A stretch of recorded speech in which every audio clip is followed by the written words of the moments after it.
Why you wouldn't last a day in medieval times.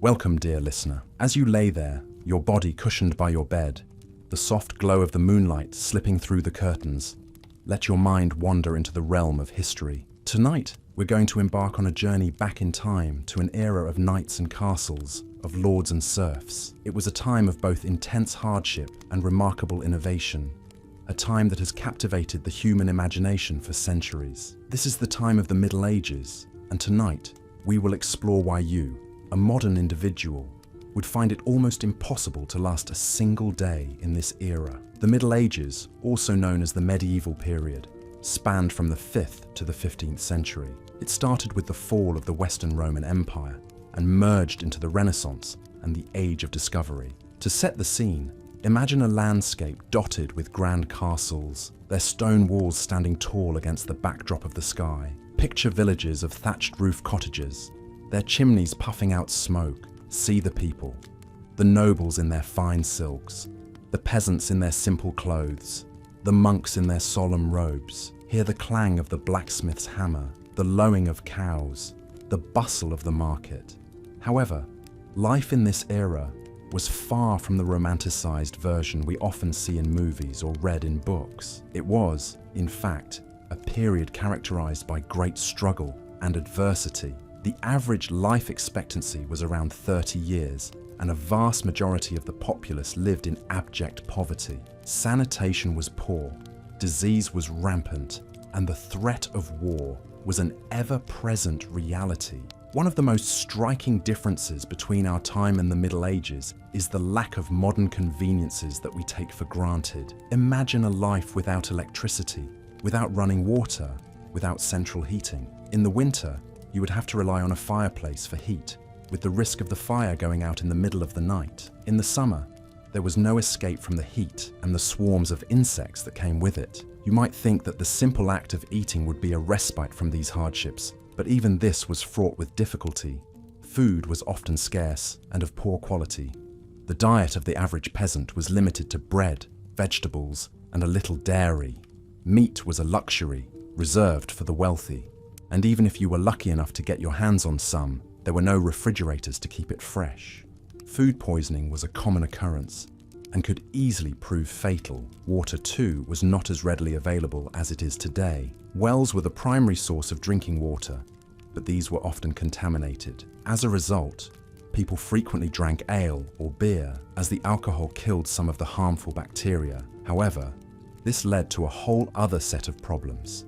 As excessive drinking was common, hygiene was another area in which medieval times vastly differed from today. Bathing was not a daily or even weekly occurrence. In fact, it was believed that bathing opened the pores to disease, and so was avoided when possible. As a result, people often had lice, fleas, and other parasites. The lack of dental care meant that tooth decay was rampant, and the solution was usually extraction without any form of anesthesia. Medicine, too, was a far cry from what we know today. Doctors had a limited understanding of the human body and disease, and their treatments were often more harmful than helpful. Bloodletting was a common practice, based on the belief that it could balance the body's humors. Surgery was performed without anesthesia, and the mortality rate was extremely high. Let's continue our journey through medieval times with a closer look at the living conditions. If you're fond of modern amenities like running water, electricity, or even just a comfortable bed,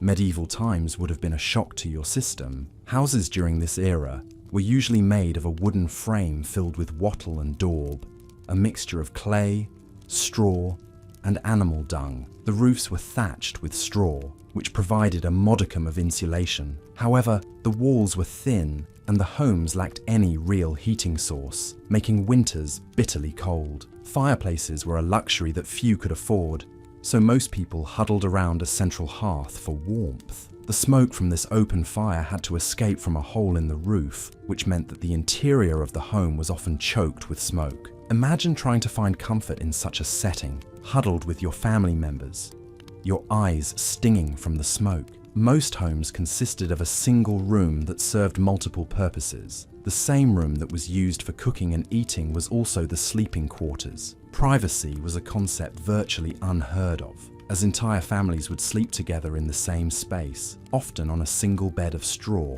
If you found the idea of sharing a bedroom with a sibling frustrating as a child, imagine sharing a bed with your entire family. Sanitation, or rather the lack of it, would be another shock to the modern system. There were no bathrooms as we know them. Instead, people would use chamber pots, which were emptied out of windows and onto the streets below. The waste would then run down the streets and into the local rivers, which were also the primary sources of drinking water. The result was rampant disease, from dysentery to the plague. The smell alone would be enough to make the strongest stomachs churn. This brings us to the topic of personal hygiene. The idea of daily showers would have been unimaginable to the people of the Middle Ages. Most people bathed rarely, and when they did, it was often in the local river or a community bathhouse. These bathhouses, while providing a place for communal bathing, were also a breeding ground for bacteria and disease. There was a prevalent belief during this time that bathing opened the pores to disease. So many people chose to bathe as infrequently as possible. This meant that people often carried a strong odor, which was only masked by the use of herbs and flowers. Food in the Middle Ages was also a far cry from what we're accustomed to today. The average person's diet consisted of bread, cheese, and ale. Meat was a luxury that few could afford, and fresh fruits and vegetables were not a common part of the diet. Malnutrition was a common problem, as the diet lacked many essential vitamins and nutrients. It wasn't all hardship and struggle, however. There were moments of joy and celebration, often centered around religious holidays and feasts. Music and dance were important parts of medieval culture, providing a much-needed escape from the harsh realities of daily life. People would gather in the village square to dance, sing, and celebrate. Even in the darkest times, the human spirit finds ways to shine through. So, as we close this chapter, take a moment to appreciate the comforts of modern life. The next time you take a hot shower, sleep in a warm bed, or enjoy a fresh, healthy meal, remember how far we've come. The Middle Ages may have been a time of great cultural and intellectual growth, but they were also a time of hardship and struggle. It's a testament to the resilience of the human spirit that we've come so far. In our next section, we'll dive deeper into the social structure of the Middle Ages, exploring the roles of the king, nobles, knights, and peasants. Stay tuned and let the soothing rhythm of history lull you into a peaceful slumber. As the sun creeps over the horizon, our medieval day begins. Life in the Middle Ages was dictated by the sun. It determined when you woke, when you worked, and when you slept. In a world without electricity, daylight was precious, and every ray of sun had to be used for vital chores and tasks. If you're imagining the luxury of a lazy Sunday morning, think again. The medieval folk were early risers, typically getting up at the crack of dawn, as signalled by the crowing of a rooster or the tolling of the local church bell. Once out of bed, people would dress in simple tunics made of coarse wool, linen, or hemp, depending on their wealth and status. The wealthy might have clothes dyed in brighter colours and made of finer materials, but the majority wore drab, practical clothing, not unlike the sackcloth of biblical fame. Shoes were a luxury, with most peasants going barefoot, especially in the warmer months. The first meal of the day was breakfast, but this was not the feast of bacon, eggs, and toast that we're accustomed to. Medieval breakfast was a frugal affair, often consisting of a chunk of bread, some cheese, and, if they were lucky, a bit of cold meat or fish from the previous night's meal. This would be washed down with a mug of ale, or for the wealthier folk, wine.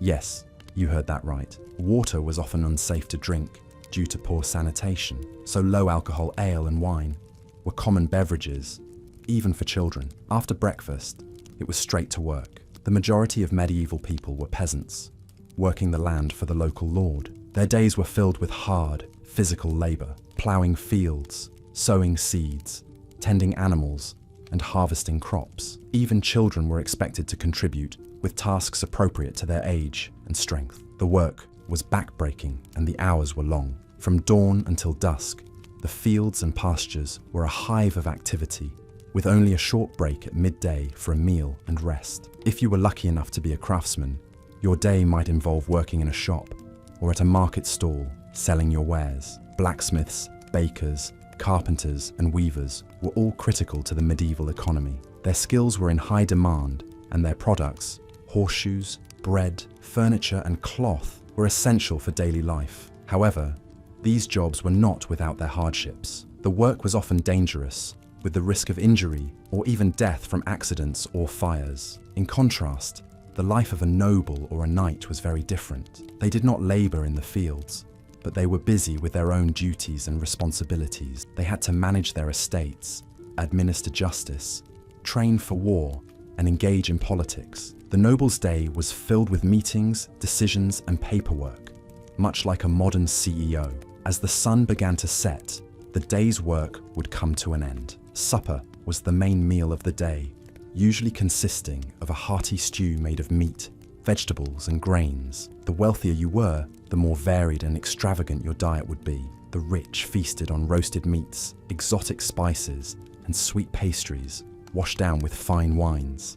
After supper, people would gather around the hearth for a few hours of relaxation before bed. They might tell stories, play simple games, or just enjoy the warmth and companionship of their family and friends. Then, as the last embers in the hearth died out, it was time for bed. Beds were simple affairs, often just a pile of straw covered with a blanket. Only the wealthy had the luxury of a wooden bedstead, stuffed mattress, and feather pillows. As you lay down to sleep, you would be aware of the silence, broken only by the occasional hoot of an owl or the distant howl of a wolf. There were no streetlights, no cars, no electric hum, just the dark and the quiet. And with that, your day in the medieval times would come to an end, ready to start again with the crowing of the rooster at dawn. So, as you settle into your comfortable modern bed tonight, spare a thought for our medieval ancestors. Their lives were hard and their comforts were few, but they made the best of what they had.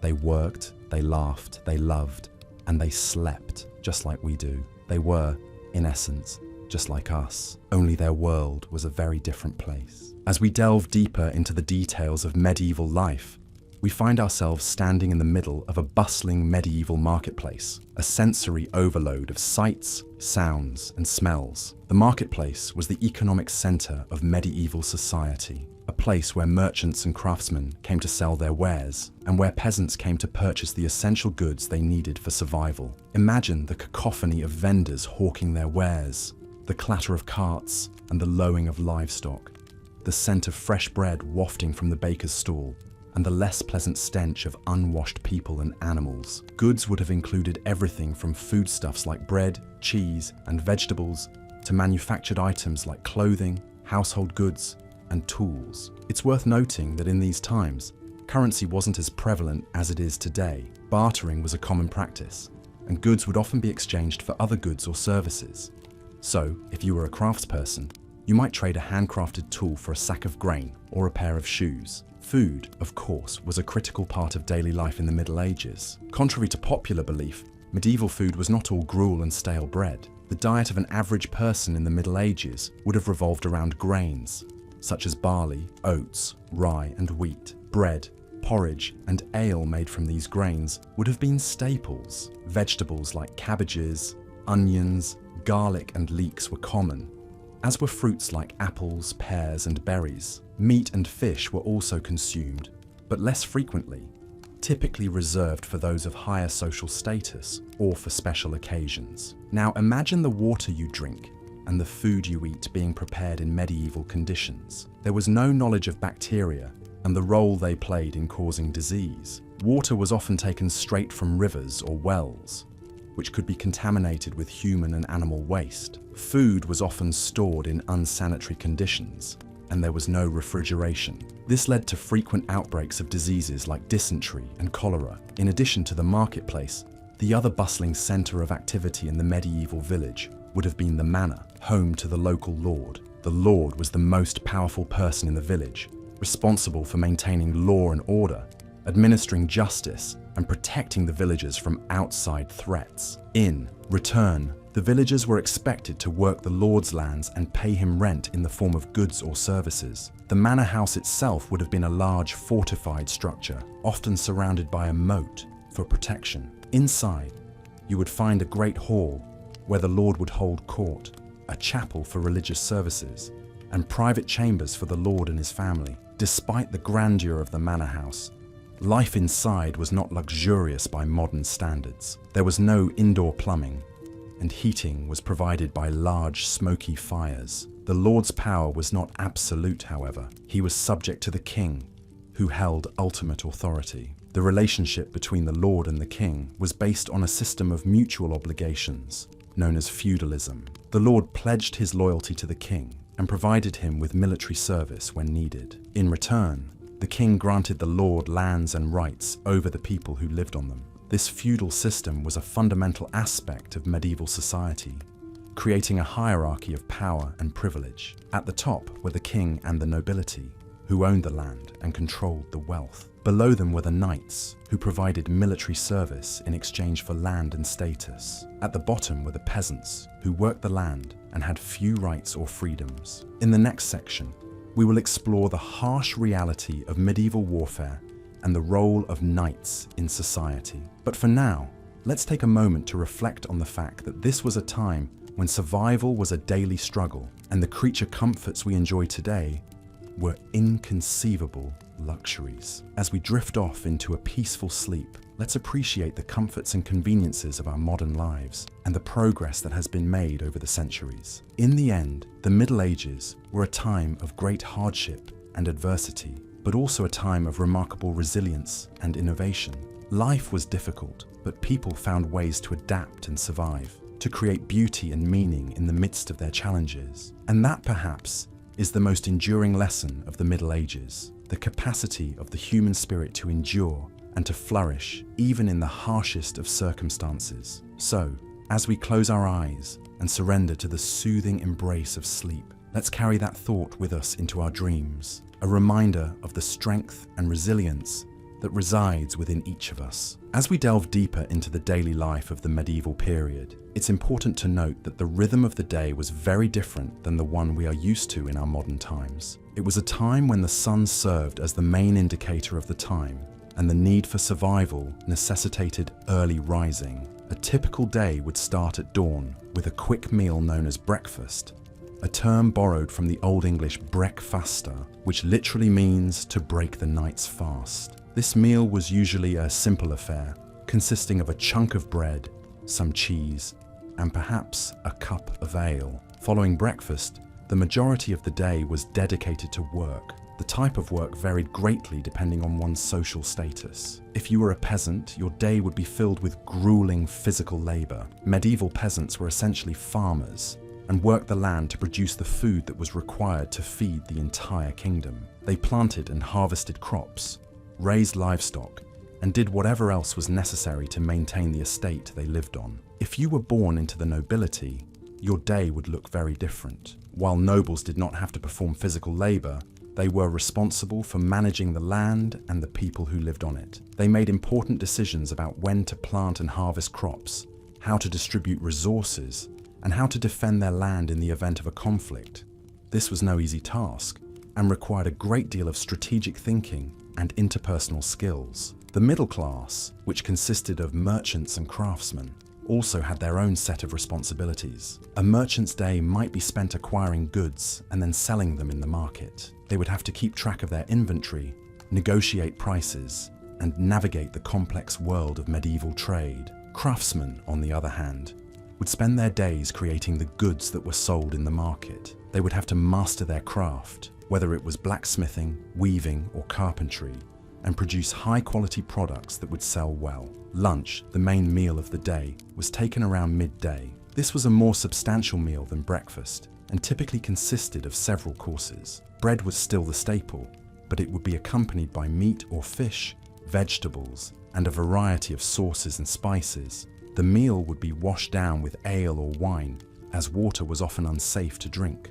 After lunch, work would resume until dusk. The evening meal was similar to breakfast, a simple and quick affair. After this, people would retire to their beds. There was no concept of leisure time as we know it today. Free time was a luxury that very few people could afford. The medieval period was a time of hard work and simplicity. Life was dictated by the seasons and the demands of survival, but despite its hardships, it was also a time of community and shared responsibility. People relied on each other for survival and worked together to ensure the well-being of their community. It was a time when the line between life and death was often thin, but it was also a time when people truly lived in the moment, aware of the fragility of life and the importance of each day. As we continue our journey through the medieval times, remember to keep in mind the vast differences between our modern lives and those of our ancestors. It's easy to romanticize the past, but the reality was often much more complex and challenging.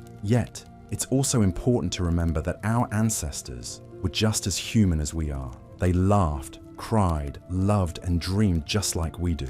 They were a product of their time, just as we are a product of ours. As we learn more about their lives, we can gain a deeper understanding of our own history and perhaps even a new perspective on our own lives. Now, as you close your eyes and drift off to sleep, let your mind wander back to the medieval times. Imagine the sound of the rooster crowing at dawn, the smell of fresh bread baking in the oven, the feeling of the cool morning air on your face as you step outside to start your day. Let these images lull you to sleep as we prepare to continue our journey through the medieval times in our next session. As we continue our journey through the medieval period, delving into the everyday life of the average person, we find ourselves stepping into the world of a medieval peasant. The life of a peasant during medieval times was drastically different from the lives we lead today, filled with hardships and adversity that are difficult for us to fully comprehend. The average peasant's day started at dawn, with the rising of the sun. This was long before the invention of alarm clocks, so the first light of day signaled the beginning of their labor-intensive routines. The majority of peasants were farmers, their lives strictly dictated by the changing seasons and what they could grow. In the spring, they would begin by ploughing their fields using rudimentary tools made from wood and iron. This was a grueling task, often taking several weeks to complete. Once the fields were ploughed, they would then begin sowing the seeds for their crops. Wheat, barley, oats, rye, and legumes were among the most common crops grown. The work was backbreaking, requiring long hours of physical labor in the fields. After the seeding process, the peasants' focus shifted to the maintenance of their crops. They would spend the summer months weeding and ensuring their crops were receiving enough water. This was a constant battle against nature, as unexpected storms or droughts could easily destroy their hard work and leave them without food for the coming winter. When autumn arrived, it was time for the peasants to reap what they had sown. The harvest was a crucial time, determining whether they would have enough food to survive the winter. After the harvest, the remaining stalks and straw were used for a variety of purposes. They provided fodder for the livestock, bedding for the family, and thatch for the roofs of their homes. Winter, in contrast, was a time of relative inactivity. The fields lay fallow, and the peasants spent their time carrying out repair work on their homes or tools, as well as tending to their livestock. Cattle, sheep, pigs, and chickens were typical animals that a peasant might raise. These animals provided them with essential resources like milk, wool, meat, and eggs. In addition to farming, peasants also had to pay taxes to their feudal lord. These taxes were often paid in the form of crops or labor.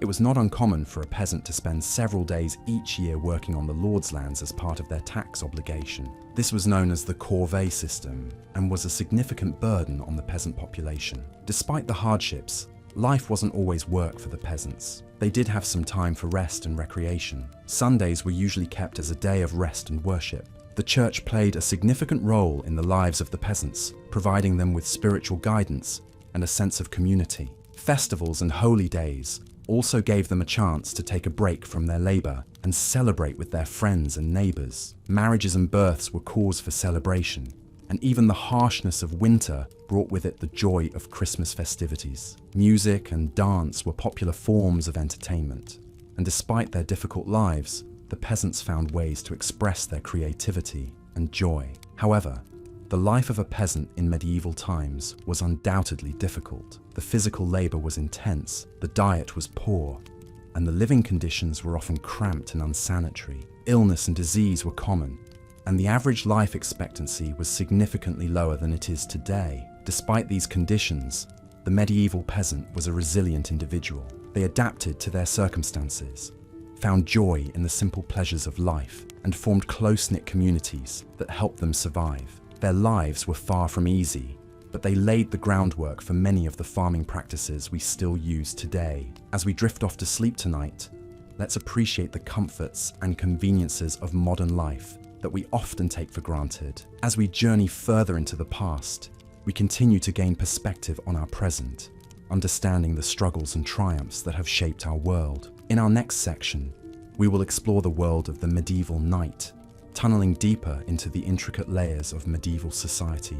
But for now, let's let the rhythm of a peasant's life lull us into a peaceful and restful slumber. Good night. In our 7th segment, we delve into the social structure of the medieval era, a time when society was starkly divided into classes, and one's birth essentially determined the course of their life. The feudal system, which was the primary social structure during the medieval period, was akin to a pyramid. At the top was the king, who granted land to his most important noblemen, known as barons. Below the barons were the knights, and at the very bottom were the peasants, who made up the vast majority of the population. Life at the top of the pyramid was relatively comfortable. Kings and noblemen lived in grand castles, surrounded by servants who catered to their every whim. They dined on a variety of foods, including meat, fish, and exotic fruits, while wearing luxurious clothing made of silk and velvet. Despite this, their lives were far from easy.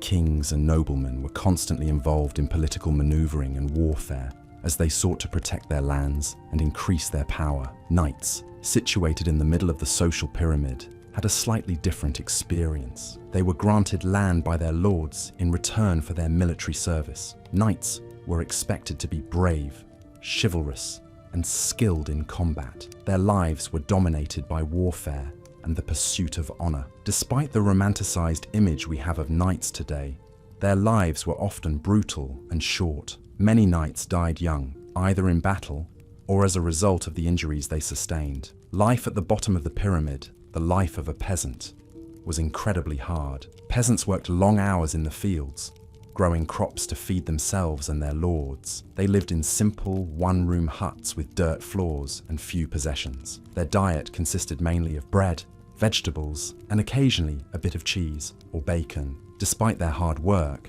peasants were often at the mercy of their lords, who could raise rents or demand more labor at any time. The medieval period was also a time of religious fervor. The Catholic Church was the dominant religious institution, and its influence permeated every aspect of life. The Pope, who was considered God's representative on earth, held enormous power. People were expected to attend church services regularly, pay tithes to the church, and live their lives according to Christian teachings. Those who didn't were considered heretics and could face severe punishment, including excommunication or even death. The Middle Ages were also a time of great intellectual activity, despite the widespread illiteracy. Monasteries were the centers of learning, where monks painstakingly copied out books by hand. These works, many of them religious texts, were the primary source of knowledge during this time. The medieval era was a time of stark contrasts. On one hand, it was a time of great beauty,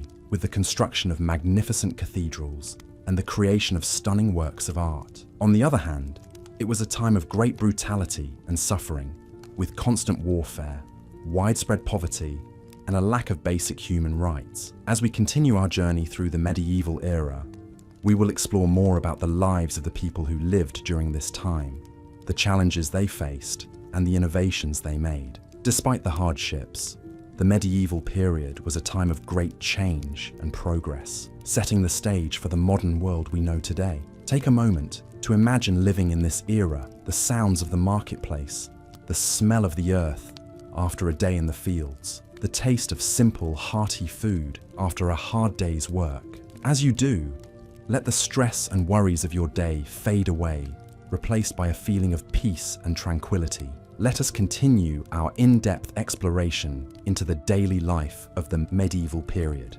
As our journey through time unfolds, you might begin to realize that a day in the life of a medieval individual was far from the romanticized versions often depicted in popular culture. For the average person living in medieval Europe, life was far from easy. The day would begin at dawn, with the first light of the sun. Most people lived in small one-room houses with thatched roofs. These houses offered little in the way of privacy or comfort. The floor was typically made of dirt, and the only furniture would be a rough-hewn table and benches. In the corner, there would be a small fire pit for cooking and warmth. The house would often be shared with livestock, adding to the discomfort. Upon rising, the medieval individual would start their day by attending to their chores, which was primarily dictated by their particular social status and occupation. The majority of people were peasants, working the land for their feudal lord. Their day would be spent in hard labor, tilling the fields, planting crops, and taking care of the livestock. They would work from sunup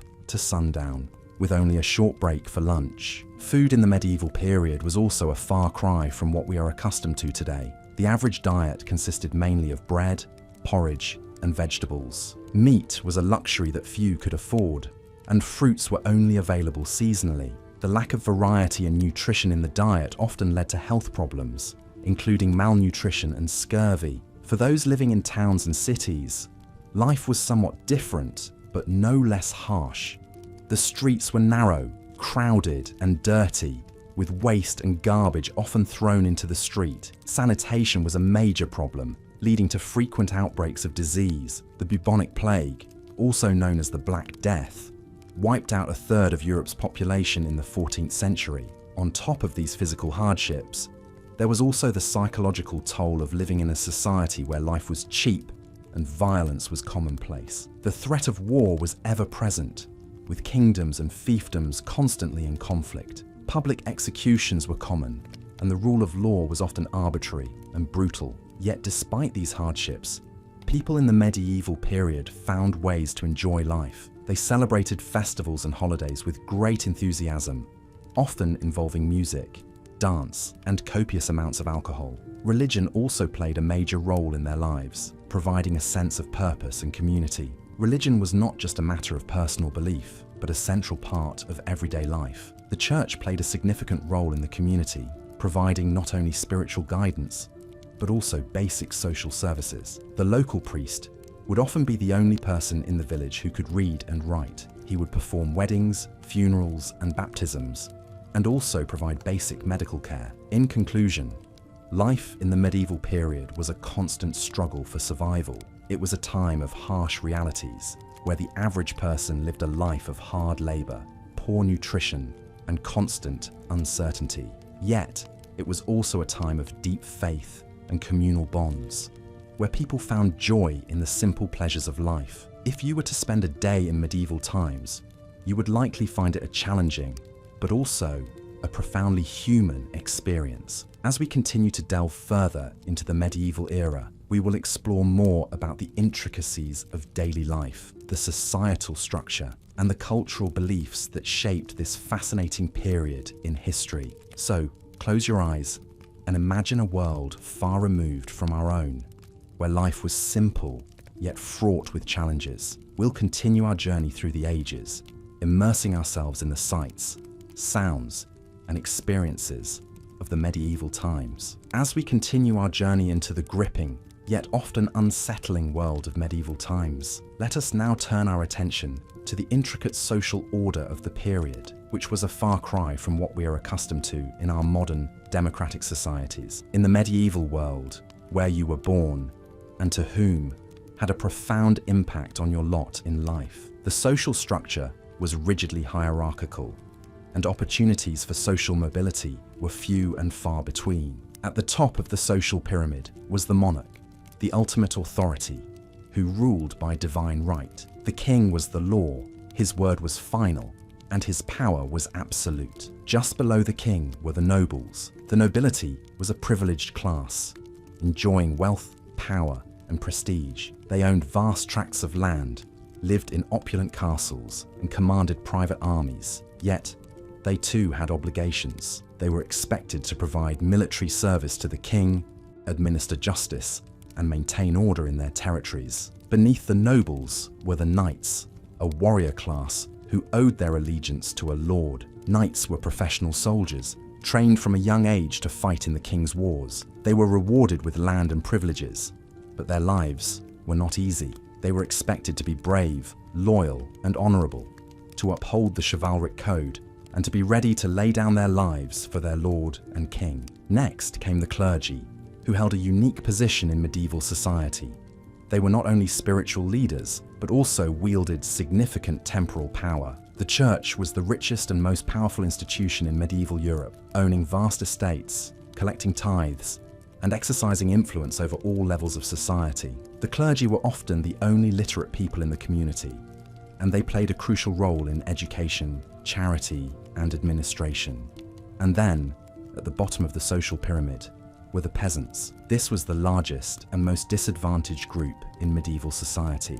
They worked the land, tilled the fields, and tended the livestock, their labor providing the food and other resources that sustained the entire society. Yet, they were often treated as little more than chattels, tied to the land and their lord, with few rights and little hope of improving their circumstances. Life as a peasant was hard and unrelenting. The working day started at dawn and ended at dusk, with only a few short breaks for meals. The work was physically demanding, and there was no respite, no weekends, no holidays. And yet, the fruits of their labor mostly went to their lord in the form of rent, taxes, and services. Food was simple and monotonous. A typical diet consisted of bread, porridge, and vegetables, with meat and fish being a rare luxury. Clothing was coarse and practical, made from wool or linen, and often worn until it fell apart. Homes were small, dark, and crowded, with entire families living in a single room. Peasants were subject to the will of their lord,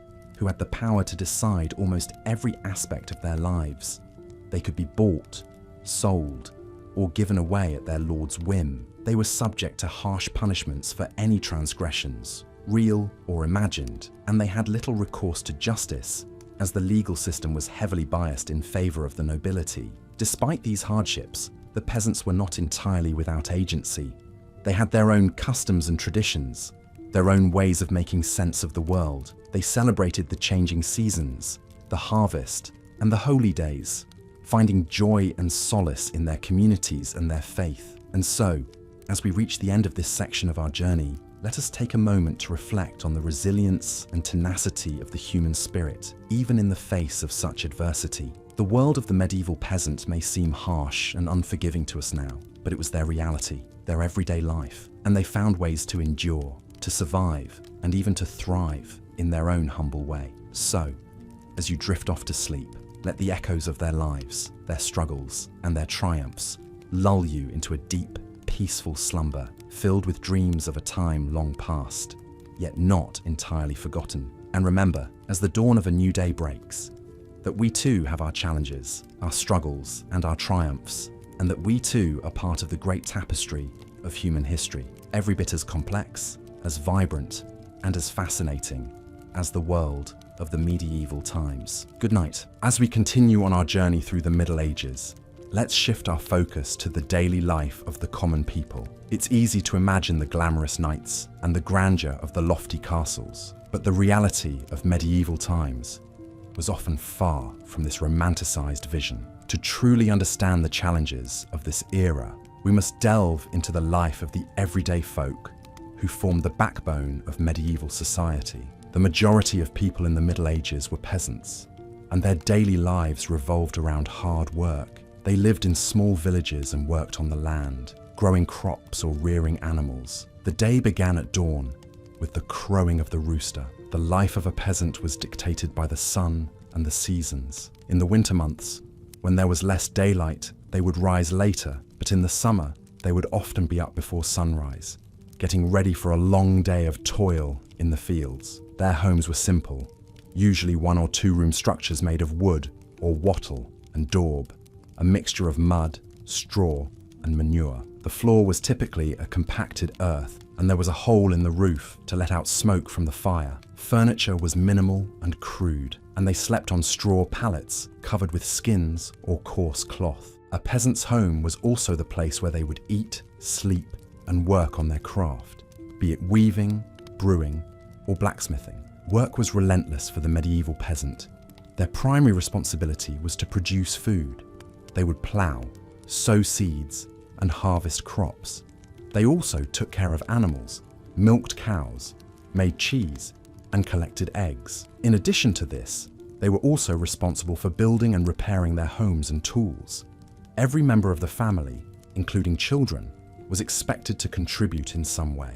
Beyond their grueling work, peasants also had obligations to their lord. In return for the right to live on and work a piece of land, they owed their lord a certain number of days' labor each year. This was called the corvée and could include tasks like building roads, bridges, and fortifications, or harvesting the lord's crops. The diet of a medieval peasant was simple and monotonous. They ate a lot of bread, usually made from rye or barley, as well as vegetables like cabbage, beans, onions, and peas. Meat was a rare luxury and was typically reserved for special occasions. Instead, they often ate fish, which they could catch themselves in the local rivers or streams. Their drink was usually ale or beer, as water was often unsafe to drink. Despite the hardship, there were moments of joy and community in a peasant's life. They celebrated the changing of the seasons, the harvest, and religious holidays with feasts, music, and dance. These moments of mirth and merriment provided a much-needed break from the monotony of their everyday life. However, the life of a medieval peasant was fraught with uncertainty. Crop failure, due to bad weather or pests, could lead to famine, and even in good times, the threat of disease was ever present. Without modern medicine, a simple infection could become deadly. Moreover, the constant threat of war loomed over their heads. If their village was in the path of an advancing army, they could lose everything. In understanding the life of the medieval peasant, we can appreciate the immense challenges they faced. Their existence was often brutal and short, yet they endured, and their labor laid the foundation for the society we know today. As we close this section, let's take a moment to reflect on the resilience of these humble folk, who toiled from dawn till dusk, and whose stories are often overshadowed by the grand tales of knights and kings. In medieval times, the majority of the populace were serfs, a type of peasant who worked the land. The very land they toiled on was owned by a lord, who in turn owed allegiance to a higher lord, and so on up to the king. A serf's life was one of relentless labor, and their daily existence was dictated by the changing seasons and the demands of their lord. They would start their day at the crack of dawn,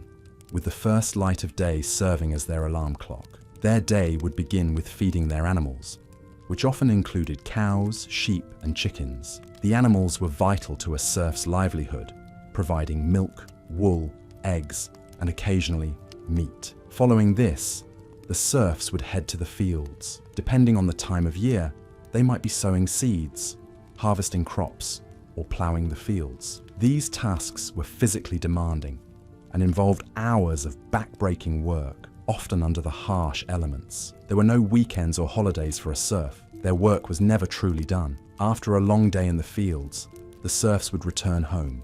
Their homes were simple one-room structures, often shared with their animals. There was no glass in the windows. The floors were made of hard-packed earth, and the only furniture would be a rough wooden table and stools. Dinner would be a simple affair, consisting of dark bread, made from a type of grain called rye, and a thin soup made from vegetables grown in their garden. Meat was a rarity, saved for special occasions. They would eat their meal by the light of a tallow candle, made from animal fat. Despite the hardships of their daily life, serfs found joy in simple pleasures. They would often sing songs while they worked in the fields, a practice that helped to lighten the load of their labor. On Sundays, they would attend church, a mandatory requirement, but also a chance to socialize with their neighbors. However, the life of a serf was not just hard work. They were subject to the whims and wishes of their lord. If their lord decided to go to war, the serfs were expected to fight. This was a dangerous proposition,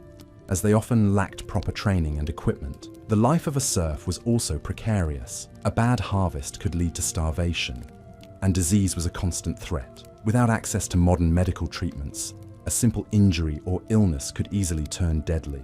As we weave through the tapestry of history, it becomes clear that our modern conveniences are a product of centuries of progress. The next time you find yourself longing for the simplicity of a bygone era, consider the serfs of medieval times. Their lives were anything but simple, filled with hard labor, constant uncertainty, and a lack of basic comforts. In the next section, we will delve deeper into the social hierarchy of medieval times, and explore the lives of the lords and ladies. But for now, let the sound of my voice and the images of medieval life lull you into a peaceful sleep. Remember, the past is a different country. They do things differently there. As we journey through history, we gain a greater appreciation for the comforts and conveniences of our modern world. So, close your eyes, take a deep breath, and let the stories of the past guide you into dreamland. Good night. As we continue our exploration of the medieval period, we find ourselves in the heart of medieval society, the village. These communities were not just clustered homes, but intricate systems of survival and cooperation, bound by a shared necessity to work the land and serve the lord of the manor. The typical medieval village was a collection of families living in close proximity to each other, with houses built from local materials. In England, these would usually be wattle and daub constructions, walls woven from pliable branches, and covered in a mixture of clay,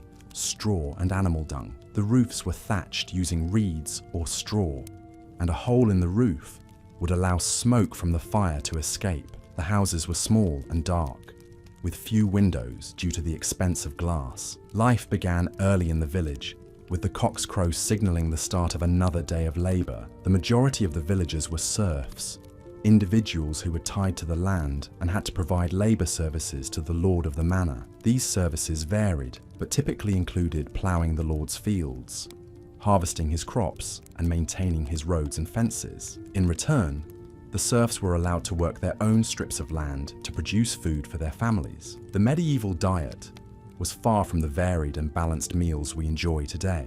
Most peasants subsisted on a diet of bread, cheese, and vegetables, with meat being a rare treat. Ale was often safer to drink than water, as the brewing process killed off bacteria. However, it was weak and not the intoxicating beverage we might imagine. Children would have drunk it as well as adults, and it would have been consumed throughout the day. The life of a serf was not just hard labor, however. There were times of celebration and relaxation, such as the end of the harvest, when villagers would feast and dance. The church also provided a structure of festivals and holy days, which offered a break from the toil of everyday life. These occasions would be eagerly anticipated, with villagers indulging in food, drink, and merriment. However, medieval villagers lived with the constant threat of disease. The unsanitary conditions in which they lived made them ripe for outbreaks of illness. The Black Death, which swept across Europe in the 14th century, wiped out entire villages,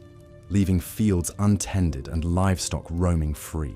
The lack of medical knowledge and the belief in supernatural causes for diseases made these outbreaks all the more deadly. Despite the hardships, there was a sense of community within the village. Everyone had a role to play and was dependent on their neighbors for survival. The shared experiences of work, celebration, and adversity created strong bonds between villagers. They supported each other through difficult times and shared in each other's joys and sorrows. However, this sense of community also had a darker side. Villagers were suspicious of outsiders and anything that deviated from the norm. This fear of the unknown could lead to accusations of witchcraft and other forms of supernatural mischief. These accusations could have dire consequences, with those accused often being ostracized, tortured, or even killed. As we delve deeper into the realities of life in the medieval period, it becomes clear that surviving in these times required strength, resilience, and a strong sense of community.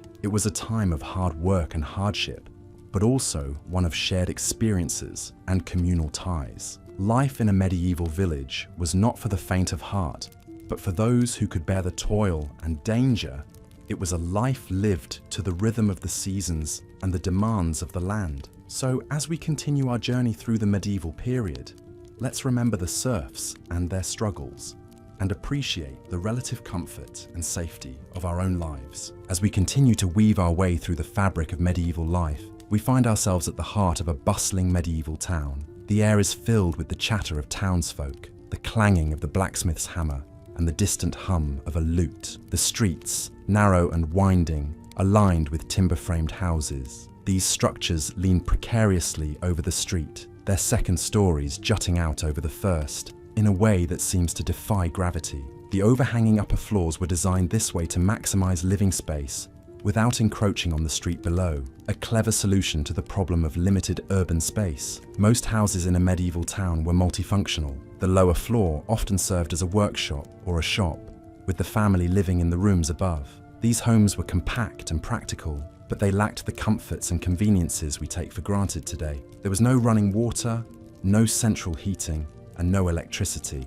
Instead, people relied on wells or nearby rivers for water, used fireplaces for warmth, and candles or rushlights for illumination. Privacy was also a luxury that many could not afford in the Middle Ages. It was common for entire families to sleep in one room, often sharing their quarters with apprentices or servants. This close living quarters, combined with the lack of sanitation, meant that illness could spread rapidly through a household. It was not uncommon for entire families to be wiped out by diseases such as the bubonic plague, which decimated the population of Europe in the 14th century. Medieval towns were also notoriously dirty places. Without a proper sewage system, waste was often thrown into the street or dumped into rivers. This lack of sanitation, coupled with the close living quarters, made towns a breeding ground for disease. The stench, as you can imagine, was overwhelming. Visitors to medieval towns often commented on the foul smell that permeated the air, a potent mix of sewage, rotting food, and animal waste. And yet, despite these harsh conditions, towns were a hub of activity in the Middle Ages. They were the economic heart of medieval society, where goods were produced and traded. Towns were home to a variety of craftsmen, including blacksmiths, bakers, weavers, and brewers, all of whom played a vital role in the economy. Markets were held regularly, drawing people from the surrounding countryside to buy and sell goods. In addition to their economic function, towns also served as centers of social and political activity. Towns were often fortified with walls and towers, providing protection to their inhabitants in times of war. They were also home to important institutions such as the church and the town hall, which played key roles in the governance and spiritual life of the community. Towns also offered opportunities for social mobility. While the rural peasantry was largely tied to the land, townspeople had the chance to amass wealth through trade and craft. This gave rise to a new social class, the bourgeoisie, or middle class, who wielded considerable economic power. However, life in medieval towns was not all work. There were also opportunities for leisure and entertainment.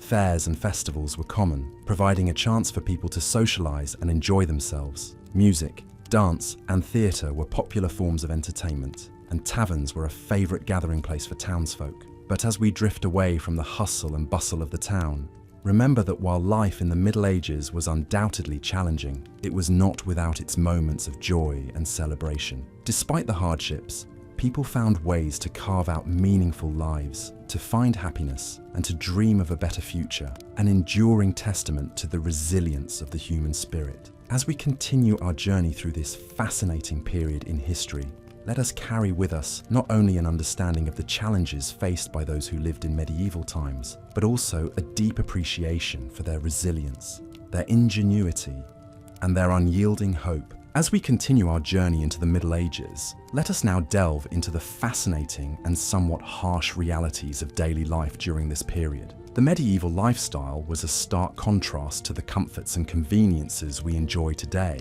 and it's not difficult to understand why surviving in such times would be a daunting task for many of us. Firstly, the concept of hygiene as we know it today was significantly different during the Middle Ages. Bathing was not a daily ritual, and public baths were more a space for socializing than cleanliness. The water used in these communal wash places was rarely changed throughout the day, which meant the last person to bathe was essentially washing in the dirt and grime of everyone who had bathed before them. This lack of personal hygiene led to outbreaks of diseases, such as the infamous Black Death. Now, let's talk about the dietary habits of the medieval populace. The diet during the Middle Ages was not particularly varied or nutritional.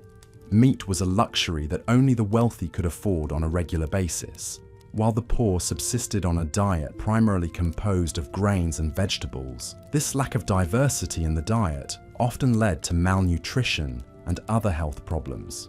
Moreover, the cooking methods of the time were primitive, and food was often overcooked or undercooked, leading to digestive issues. In terms of housing, the dwellings of the medieval period were far from comfortable.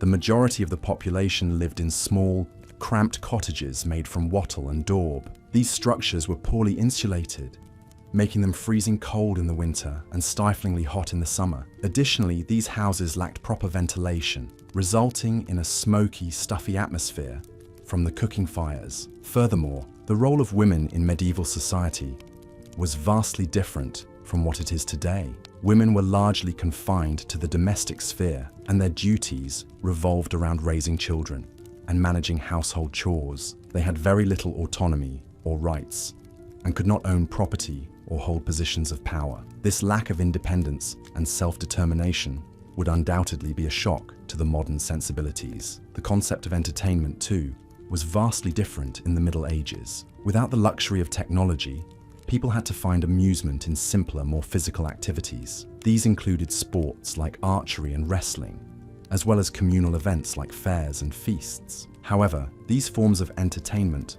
often carried risks of injury or even death, especially in events such as jousting tournaments. Religion played a central role in medieval life, and the church held a great deal of power and influence. Daily life was governed by religious observances and rituals, and any deviation from the church's teachings was viewed with suspicion and often met with severe punishment. This rigid adherence to religious doctrine often stifled intellectual and scientific progress. In terms of employment, most people in the Middle Ages worked in agriculture. The work was grueling and the hours were long, often from sunrise to sunset. There was no concept of weekends or holidays, and workers were expected to toil endlessly for their survival. This level of physical labor would be unfamiliar and likely unbearable to many of us today. Lastly, the medical practices of the Middle Ages were rudimentary at best. Doctors had a limited understanding of the human body and diseases, and their treatments often involved bloodletting or the use of leeches. There were no antibiotics or painkillers, and surgery was a risky endeavor, often resulting in death. As we navigate through the realities of medieval life, it becomes clear that the hardships and challenges of this era would make survival incredibly difficult for those accustomed to modern conveniences. The next time you find yourself longing for the simplicity of the good old days, remember the trials and tribulations of the people who lived during the Middle Ages, and take a moment to appreciate the comforts and conveniences of our modern world. As we continue our exploration of history, we uncover more about the human spirit and resilience, and perhaps gain a deeper appreciation for our own times. As we continue our journey through the Middle Ages, let's explore the daily life of a commoner, a stark contrast to the knights and nobility we've previously discussed. Imagine waking up with the first light of day, the air still cool and crisp, to the rooster's crow echoing across the village. A simple straw mattress would act as your bed, and your blanket might be a rough-spun woolen cloth. The house, most likely, would be a single room shared by your entire family. The walls formed of wattle and daub, woven sticks filled in with a mixture of mud, straw, and dung, hardly offered much insulation from the cold or the noise of the village waking up. Your first task of the day would be to tend to the animals. This could include milking the cows, feeding the chickens, and letting the pigs out to forage. These animals were crucial to the survival of your family, providing food, milk, and even clothing. As such, they were often treated with a level of respect and care that might seem unusual to modern sensibilities. Next, you would turn to the day's chores. If you were a man, this might involve working in the fields, planting or harvesting crops depending on the season. You might also spend time chopping wood for the fire, mending fences, or repairing tools. If you were a woman, your day would be filled with tasks such as spinning wool into yarn, weaving cloth, cooking meals, and tending to the children. The work would be hard, with little time for rest. Lunch, often just a chunk of bread and some cheese, would be eaten in the fields or by the fireside. The afternoon would bring more chores, more work in the fields, perhaps a trip to the village well for water,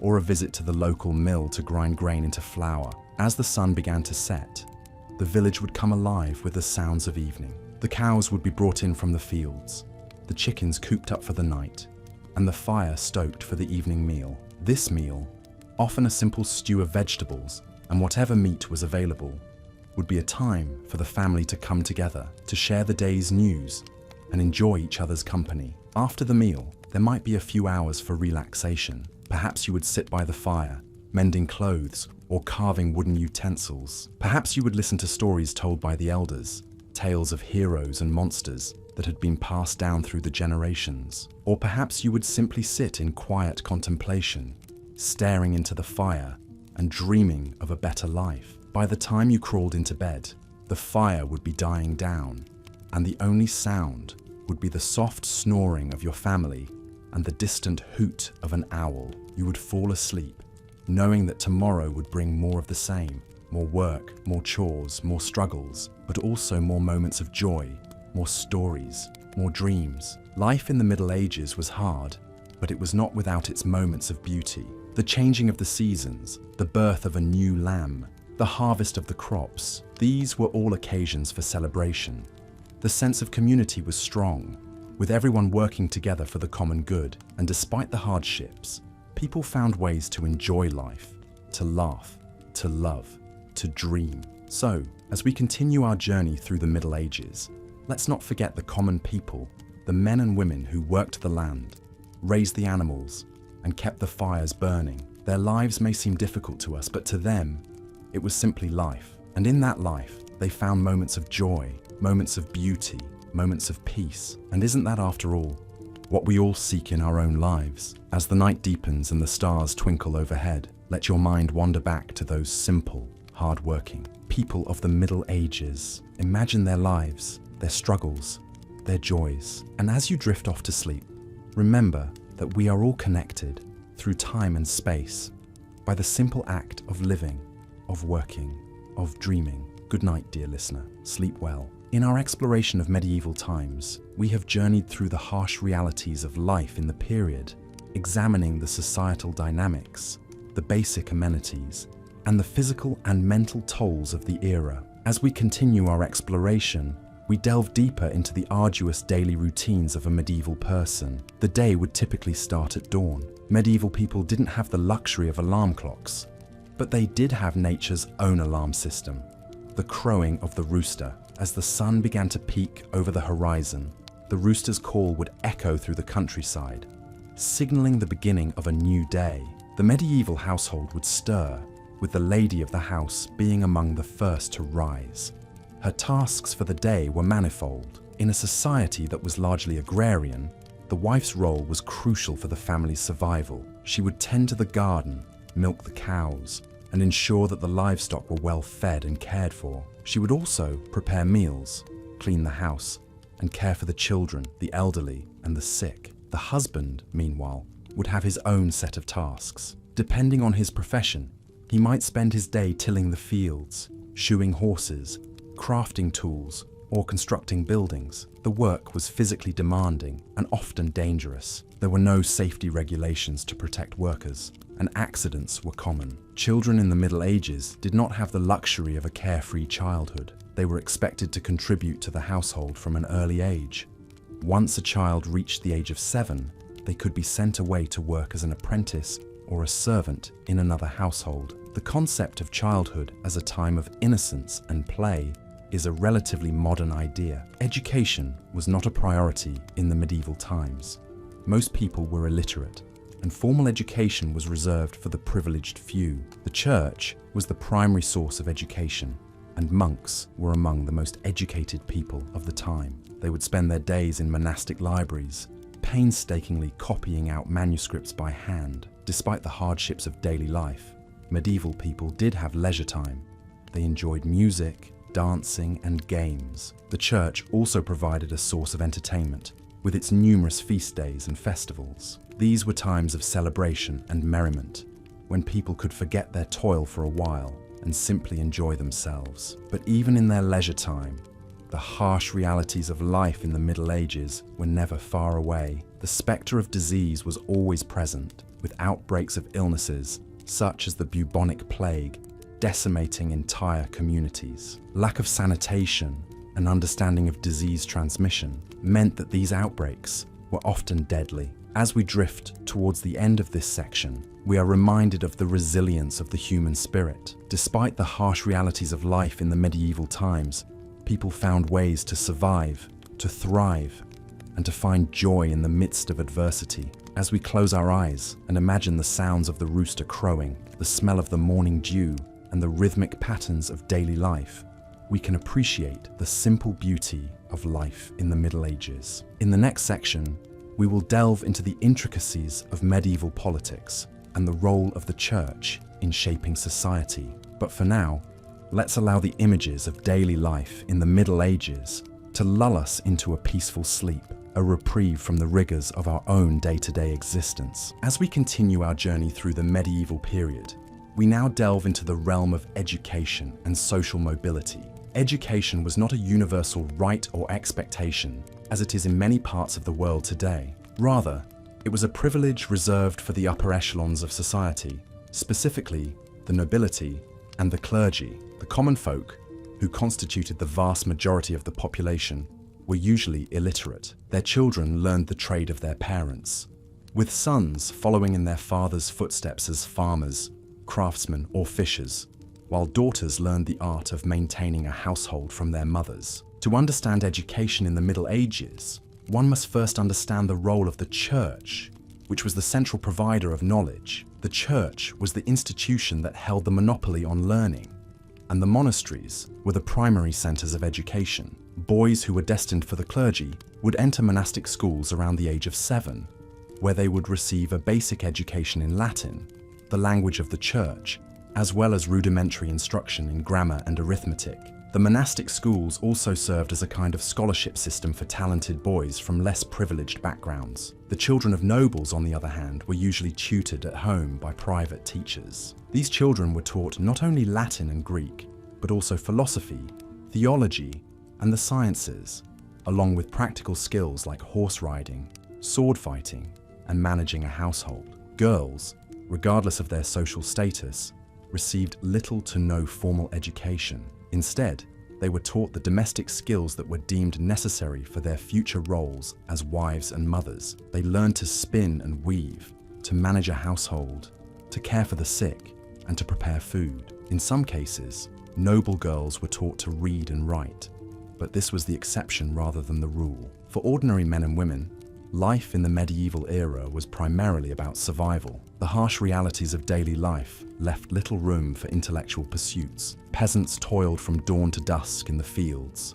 while craftsmen spent their days honing their skills in their trades. Evenings were spent in rest and recovery, preparing for the next grueling day of labor. But despite these hardships, there was a chance, albeit slim, for social mobility. A commoner could potentially elevate his status through various means. An apprentice could become a master in his craft and establish his own business. A peasant could save enough money to buy his own land and become a landowner. A soldier could distinguish himself in battle and be awarded a title of nobility. However, these opportunities were few and far between, and the majority of people remained in the social class into which they were born. The justice system of the medieval period was also a significant factor in the lives of the common people.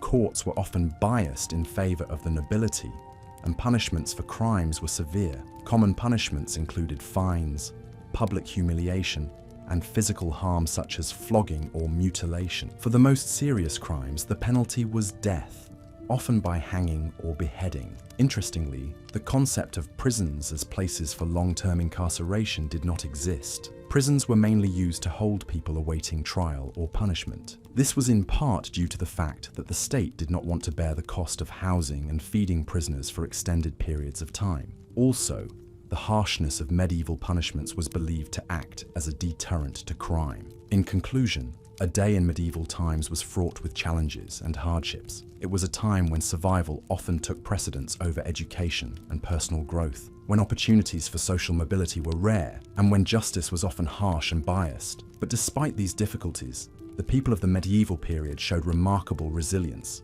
ingenuity, and tenacity, qualities that have shaped the course of human history and continue to influence our world today. As we wrap up this section of our journey, let your mind absorb this rich tapestry of life in the medieval era and let it guide you into a deep and peaceful sleep. As our journey through the medieval era continues, let us not forget the significance of religion during this time. Indeed, the religious aspect of life in the Middle Ages dominated much of the social, cultural, and political landscape.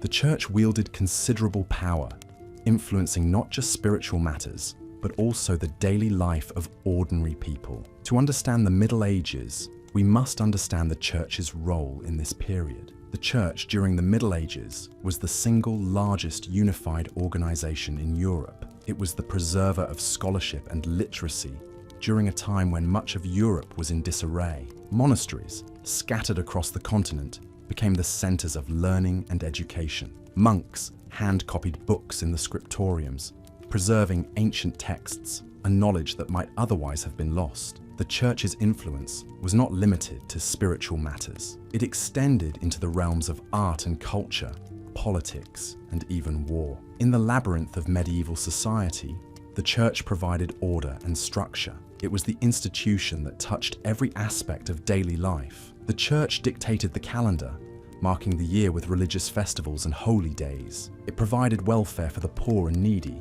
ran schools and hospitals, and even served as the primary legal institution. Ecclesiastical courts, overseen by the church, dealt with a wide range of issues, from marriage and inheritance disputes to criminal cases. The church was also deeply intertwined with politics. Monarchs and nobles vied for the church's favor, seeking its endorsement to legitimize their rule. The Pope, as the head of the church, held considerable power, often acting as a mediator in disputes between kingdoms. The church also had its own territories and armies, and it was not uncommon for it to be involved in military conflicts. In the spiritual domain, the church held a monopoly over salvation. The doctrine of the time held that there was no salvation outside the church, and this belief had a profound impact on people's lives. The fear of eternal damnation was a powerful motivator, compelling individuals to adhere to the church's teachings and participate in its rituals. Daily life was intertwined with the rhythms of the liturgical calendar, with regular attendance at Mass, confession, and other sacraments. However, life in the Middle Ages was not entirely dominated by piety and devotion. There was also room for merriment, celebration, and even a bit of irreverence. Medieval people had their festivals and feasts, their dances and games. The church may have disapproved of some of these activities, but it was often powerless to stop them. The church might have dominated the landscape, but it did not completely control the hearts and minds of the people. And yet, the church was not a monolithic entity. It was marked by divisions and conflicts, both internal and external. There were disputes over doctrine, power struggles within the hierarchy, and conflicts with secular authorities. The church faced challenges from heretical movements such as the Cathars and the Lollards, who questioned its teachings and authority. The church also faced criticism for its wealth and corruption, leading to calls for reform. Despite these challenges, the church remained a powerful and influential institution throughout the Middle Ages. It provided a sense of stability and order in a chaotic world, offering hope, comfort, and the promise of salvation. It was a source of authority, education, and welfare, deeply ingrained in the fabric of medieval society. So, as you lay there, drifting closer to sleep, imagine the tolling of church bells, the chant of monks in the monastery, the hustle and bustle of a medieval fair on a church holiday. Consider the myriad ways in which the church permeated every aspect of life in the Middle Ages. And as you close your eyes and surrender to sleep, remember that our journey through medieval times continues as we delve deeper into the rich tapestry of this fascinating period. In our exploration of medieval times, we have journeyed through the robust castles, the bustling marketplaces, and the laborious farmlands. We have come to understand the intricate social structures and the profound importance of religion. Now, as we delve into the third section of our journey, let us turn our attention towards the challenging daily routines and the fascinating culture of these ancient times. Imagine waking up with the sunrise, the light seeping through the narrow slits that serve as windows in your modest wooden home. Your bed would not be the plush comfort that we are accustomed to today. It would likely be a hard straw mattress, perhaps shared with other members of your family. The very concept of privacy as we understand it today did not exist in the same form during the medieval period, particularly for those of the lower classes. As you rise from your bed, you would need to tend to your animals. Chickens would need to be fed, cows milked, and horses groomed. This would not be a task to be taken lightly, As these animals represented a vital source of food and livelihood, they would provide you with eggs, milk, and meat, and their manure would be used to fertilize your fields. Breakfast, if you were fortunate enough to have it, would consist of a simple fare. Bread, cheese, and perhaps a portion of last night's stew would serve to break your fast. Yet food was often scarce, especially during the winter months. You would need to ration your food carefully to ensure it lasted until the next harvest. Once your initial tasks were completed, it would be time to begin your day's work. If you were a peasant, this would likely involve a long day of physically demanding labor in the fields. You would be expected to plow, sow, and harvest the crops, a task made even more challenging by the primitive tools available at the time. If you were a craftsman, your day would be filled with the meticulous creation of goods. Blacksmiths would labor over hot forges, shaping metal into tools,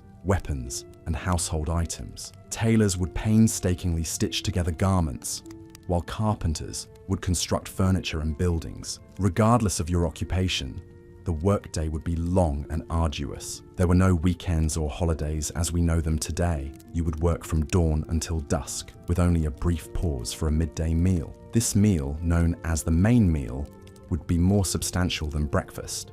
It might include a thick stew, a chunk of meat, and perhaps a piece of fruit or a handful of nuts. Despite the hardships, there would be moments of leisure in the medieval times. You might play a game of chess or backgammon, or perhaps engage in a lively dance at a local festival. Music was also an integral part of medieval life, with troubadours traveling from town to town, sharing songs and stories. As the day drew to a close, you would return home to prepare for the evening meal. This was usually a more modest affair than the midday meal, often consisting of leftovers or a simple porridge. After the meal, you would gather around the hearth, sharing stories and songs with your family. As the flames flickered and the darkness crept in, you would retire to your straw bed, ready to start the cycle again with the next sunrise. So, as we drift further into the narrative of the medieval times, we can appreciate the stark contrast of our modern conveniences with the rigorous routines of the past. We can marvel at the resilience and resourcefulness of the individuals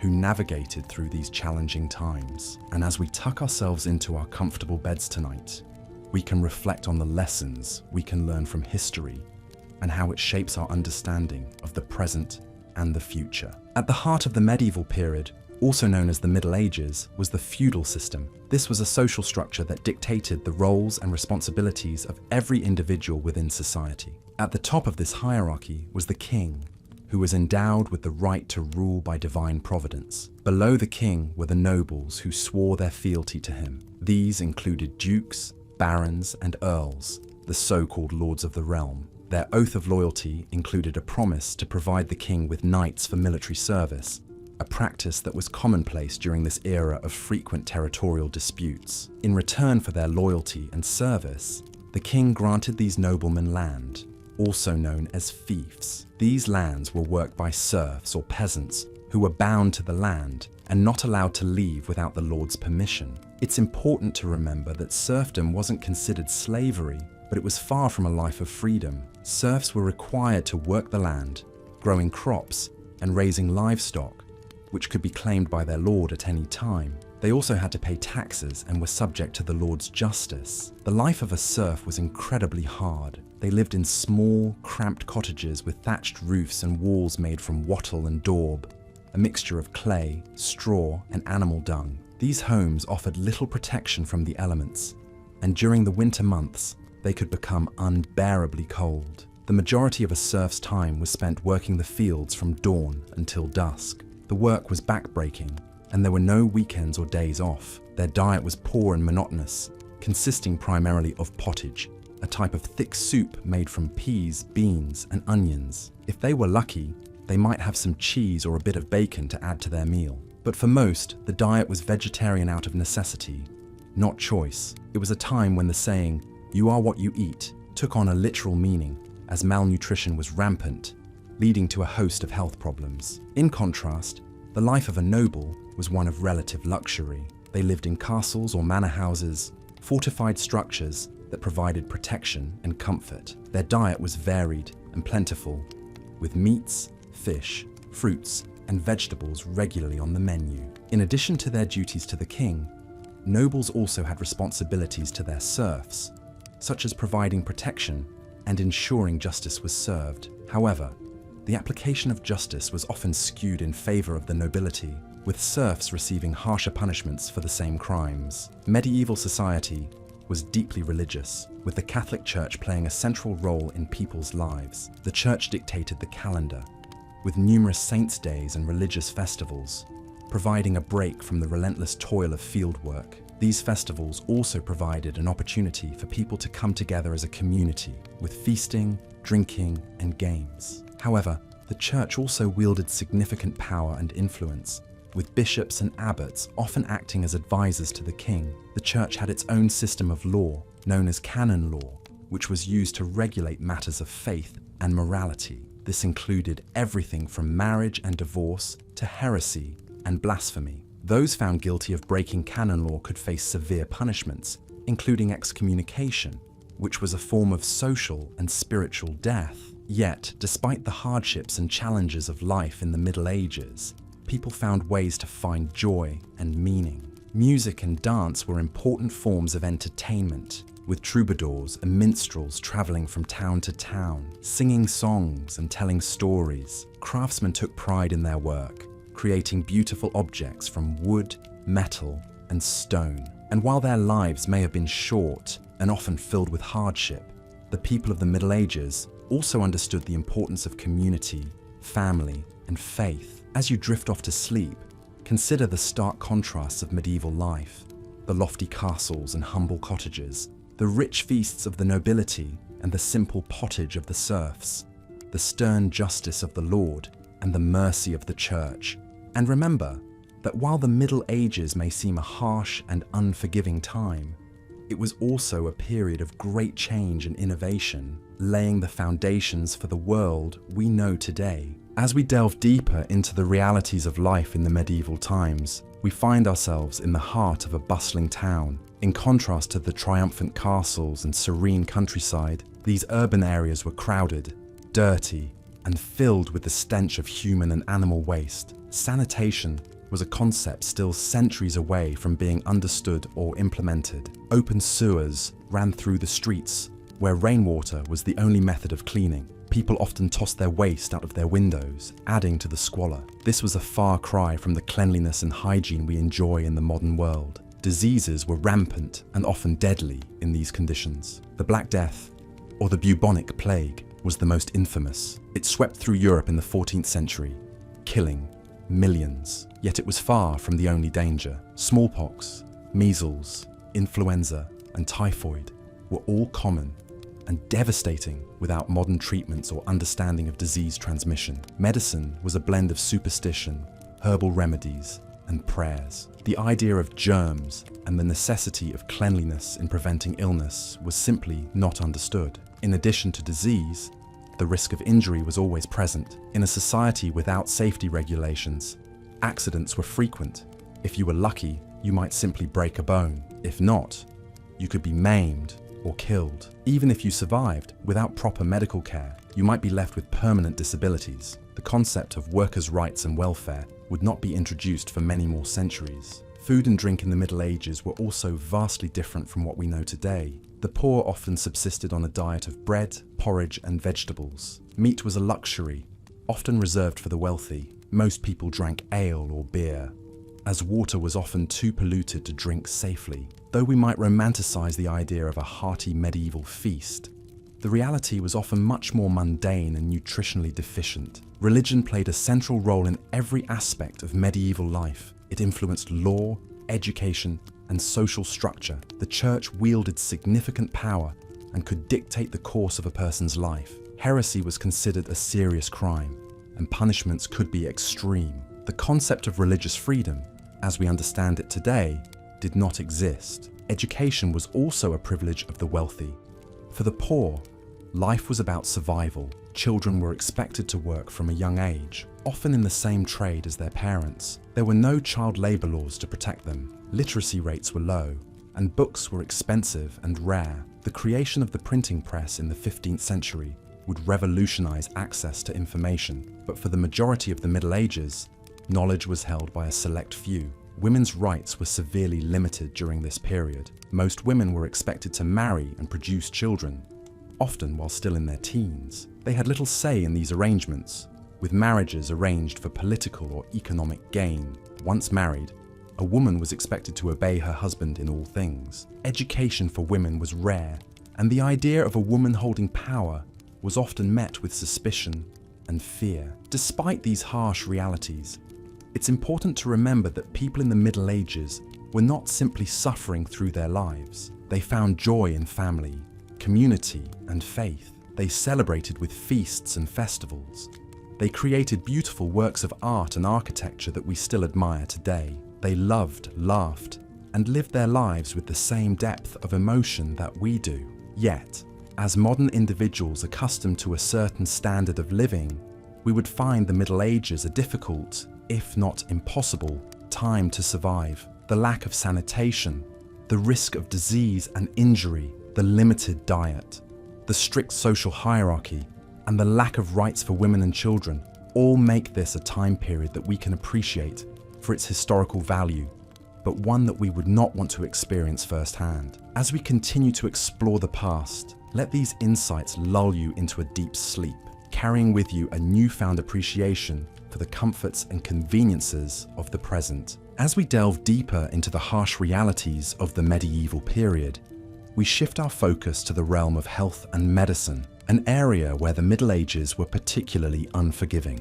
The field of medicine was embryonic, and the understanding of the human body and its ailments were largely based on speculation, superstition, and a significant amount of trial and error. Primary healthcare was often provided by the lady of the house or a local wise woman. Without the benefit of scientific knowledge or sterile environments, remedies were concocted from various sources, such as plants, herbs, and animal parts, and treatments were often more akin to rituals than to what we would recognize as medical practice. These remedies were passed down from generation to generation, an echo of a time when oral tradition was the primary means of preserving knowledge. Imagine suffering from a headache or a toothache and being prescribed a poultice of mashed herbs or a potion brewed from the bark of certain trees. In more severe cases, practices such as bloodletting were common, with the belief that by draining the body of bad blood, the patient would be cured of their illness. This was often carried out by barber surgeons,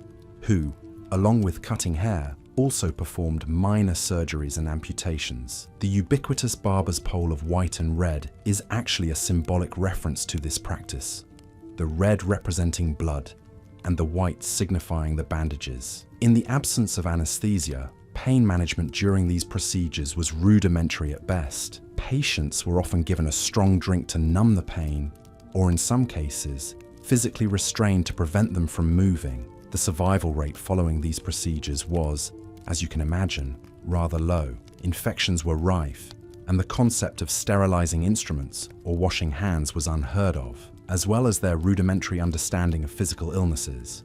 Medieval medicine also had a primitive grasp on mental health. Conditions that we now understand to be psychological or neurological were often attributed to spiritual or demonic influence. Treatments for these ailments were, again, more ritualistic and religious than medical, involving exorcisms, prayer, and other religious rites. Epidemics and plagues were also common occurrences in the medieval period. The most infamous of these was the Black Death, a pandemic that swept across Europe in the mid-14th century, wiping out between 75 and 200 million people, approximately 30 to 60% of Europe's population at the time. The cause of this devastating disease was the bacterium Yersinia pestis, transmitted through fleas on black rats. However, without the knowledge of bacteria or disease transmission, people were left helpless against the plague, with many believing it to be a punishment from God. Theories about the cause of the plague were wide-ranging and often fantastical. Some believed it was due to a misalignment of planets.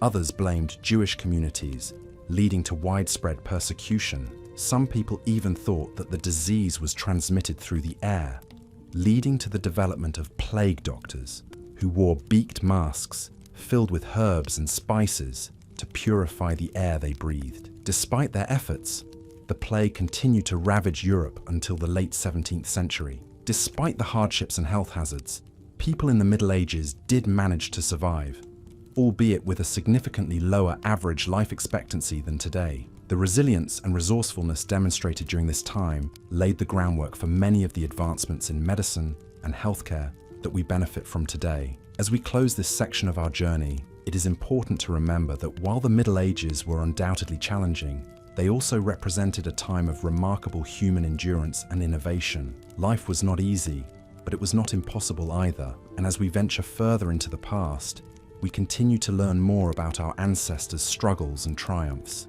and how they shaped the world we live in today. Stay with me, dear listener, as we continue our journey into the past. As we peel back the layers of history, we learn more about the resilience of our ancestors, the challenges they faced, and the world they shaped for us to inherit. Sleep well, and dream of a time when kings and queens ruled, knights jousted, and the world was a tapestry of mystery and wonder. Now let us turn our attention to the daily life of a medieval serf, the lowest ranking member of the feudal system. The life of a serf was filled with hardships and toil, a far cry from the romanticized notions of chivalry and courtly love that so often characterize our understanding of the Middle Ages. The day of a medieval serf began with the crowing of a rooster well before the sun rose. They were required to work long hours in the fields, starting early in the morning and ending late in the evening. The labor was grueling and the hours long, as the serfs were responsible for tilling, planting, and harvesting the crops that would sustain the entire manor. A serf's diet was humble and monotonous. They mainly consumed dark bread made from rye or barley, pottage, a type of thick soup made from grain,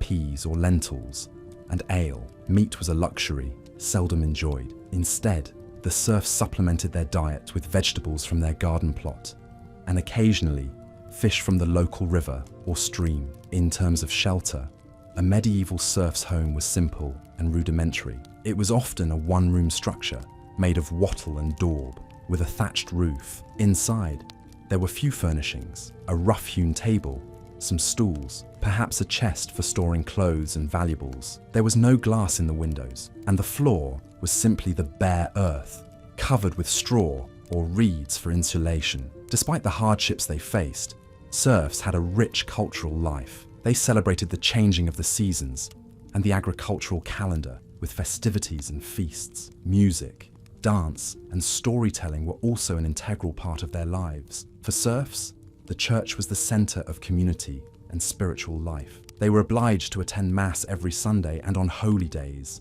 providing them a respite from their labor. Religion offered them hope for a better life in the hereafter, and the church acted as a unifying force, binding the community together. However, serfdom was not a static condition. There were different ways in which a serf could gain freedom. Some bought their way out of serfdom, while others were set free by their lords as a reward for exceptional service.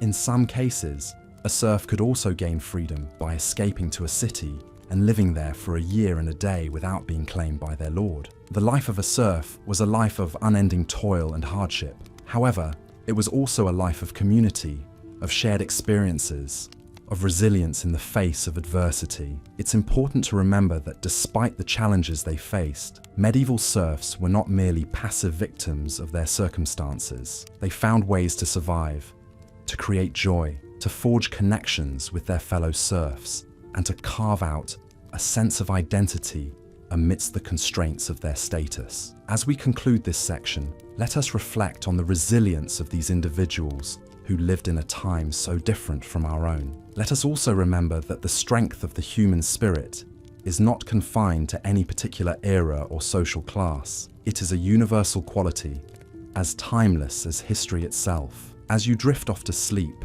bear in mind the strength of the serfs, who in the face of adversity found ways to survive, to create joy, and to forge connections. In the next section, we'll explore the role of women in medieval society, a topic that is often overlooked in historical narratives. The story of medieval women is a story of resistance and resilience, of navigating a world that offered them limited freedoms. But for now, let the gentle rhythms of the serf's life lull you into a deep and restful sleep. Let us now venture into the realm of medieval occupations, jobs, and trades. The work that people undertook during this period was often backbreaking and monotonous. The majority of people in the medieval period were peasants, and their lives were dictated by the seasons and the demands of the land. A peasant would rise with the sun and work until it set.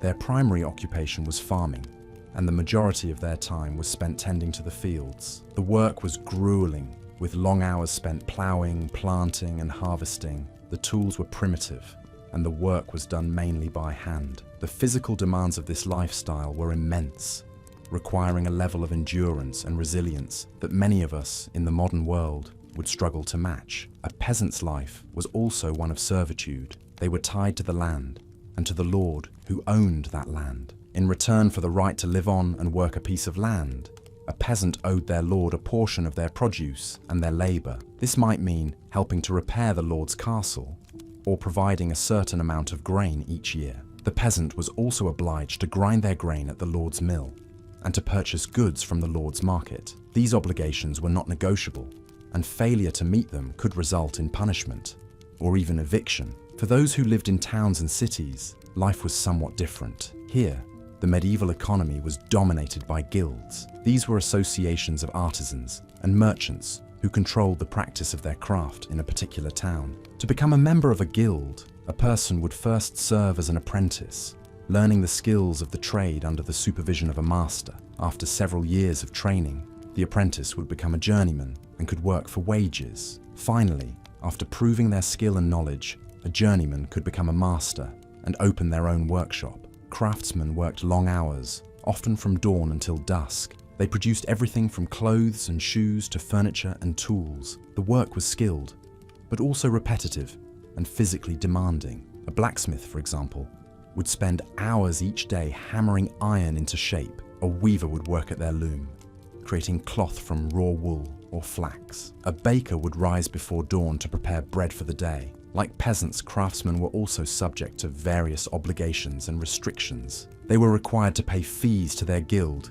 and to adhere to its rules and regulations. These might dictate the quality of goods that could be produced, the prices that could be charged, and the hours that could be worked. Craftsmen were also subject to the laws and taxes of the town or city in which they lived. Even those in positions of power and privilege faced their own challenges. The nobility, for example, were obliged to provide military service to the king. This could mean leading troops into battle or providing soldiers and equipment for the king's campaigns. Nobles were also expected to administer justice, collect taxes, and manage the lands and people under their control. These responsibilities required a level of skill and judgment that was not easily acquired. The life of a monk or nun was also far from easy. Monastic life was governed by strict rules and routines. Monks and nuns were required to pray at regular intervals throughout the day and night, and to engage in manual labor. They were also expected to live a life of poverty, chastity, and obedience. The physical demands of this lifestyle, combined with the mental and spiritual discipline it required, made it a challenging path to follow. So, in conclusion, life in the medieval period was not easy. No matter what your station in life, the work was hard, the hours were long, and the rewards were often meager. But despite these challenges, people found ways to survive and even to thrive. They developed skills and crafts that are still admired today. They built communities and institutions that have shaped the world we live in. And they left a legacy that continues to fascinate and inspire us. As we lay here, drifting into sleep, let us take a moment to appreciate the strength and resilience of our medieval ancestors. Their lives may have been hard, but they were also rich and meaningful in their own ways. As we journey back to medieval times, we find ourselves in the midst of a bustling town. The air is dense with the aroma of freshly baked bread, the sound of blacksmith hammers striking metal, and the hum of a busy market. Yet beneath this seemingly idyllic facade, a harsh reality lurked that dictated the rhythm of everyday life. Let's step into the shoes of a common peasant. As a serf, you would be part of the lowest social class, bound to the land and subject to the will of the local lord. Your day would start before sunrise, as the cock crowed, signaling the start of your labor. You'd likely live in a small, simple home made of wattle and daub, with a thatch roof, a far cry from the comforts of modern living. The home would be shared with your family and possibly some livestock, as animals were often brought inside for warmth and protection from thieves. Your diet would be far from varied or nutritious. You'd eat a lot of bread, made from barley or rye, and perhaps supplemented by vegetables like beans and cabbages. Meat would be a rare luxury, reserved for special occasions or the local lord's table. Instead, you might have a bit of cheese or a few eggs from your chickens. You would drink ale or mead, as water was often unsafe to drink. The work was backbreaking. You'd toil in the fields, planting and harvesting crops, tending to the livestock, and performing any other tasks the Lord required.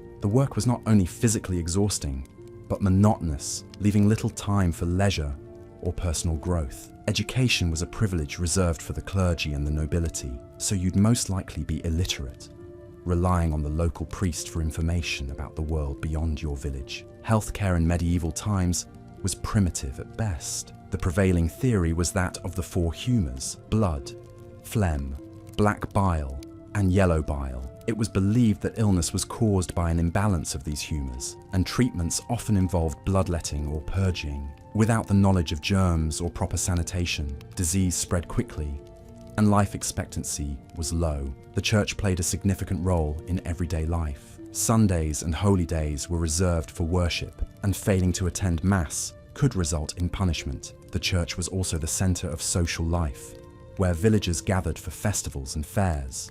However, the church also wielded significant power and could excommunicate anyone who violated its laws, effectively cutting them off from society. As a serf, you wouldn't have the freedom to choose your own destiny.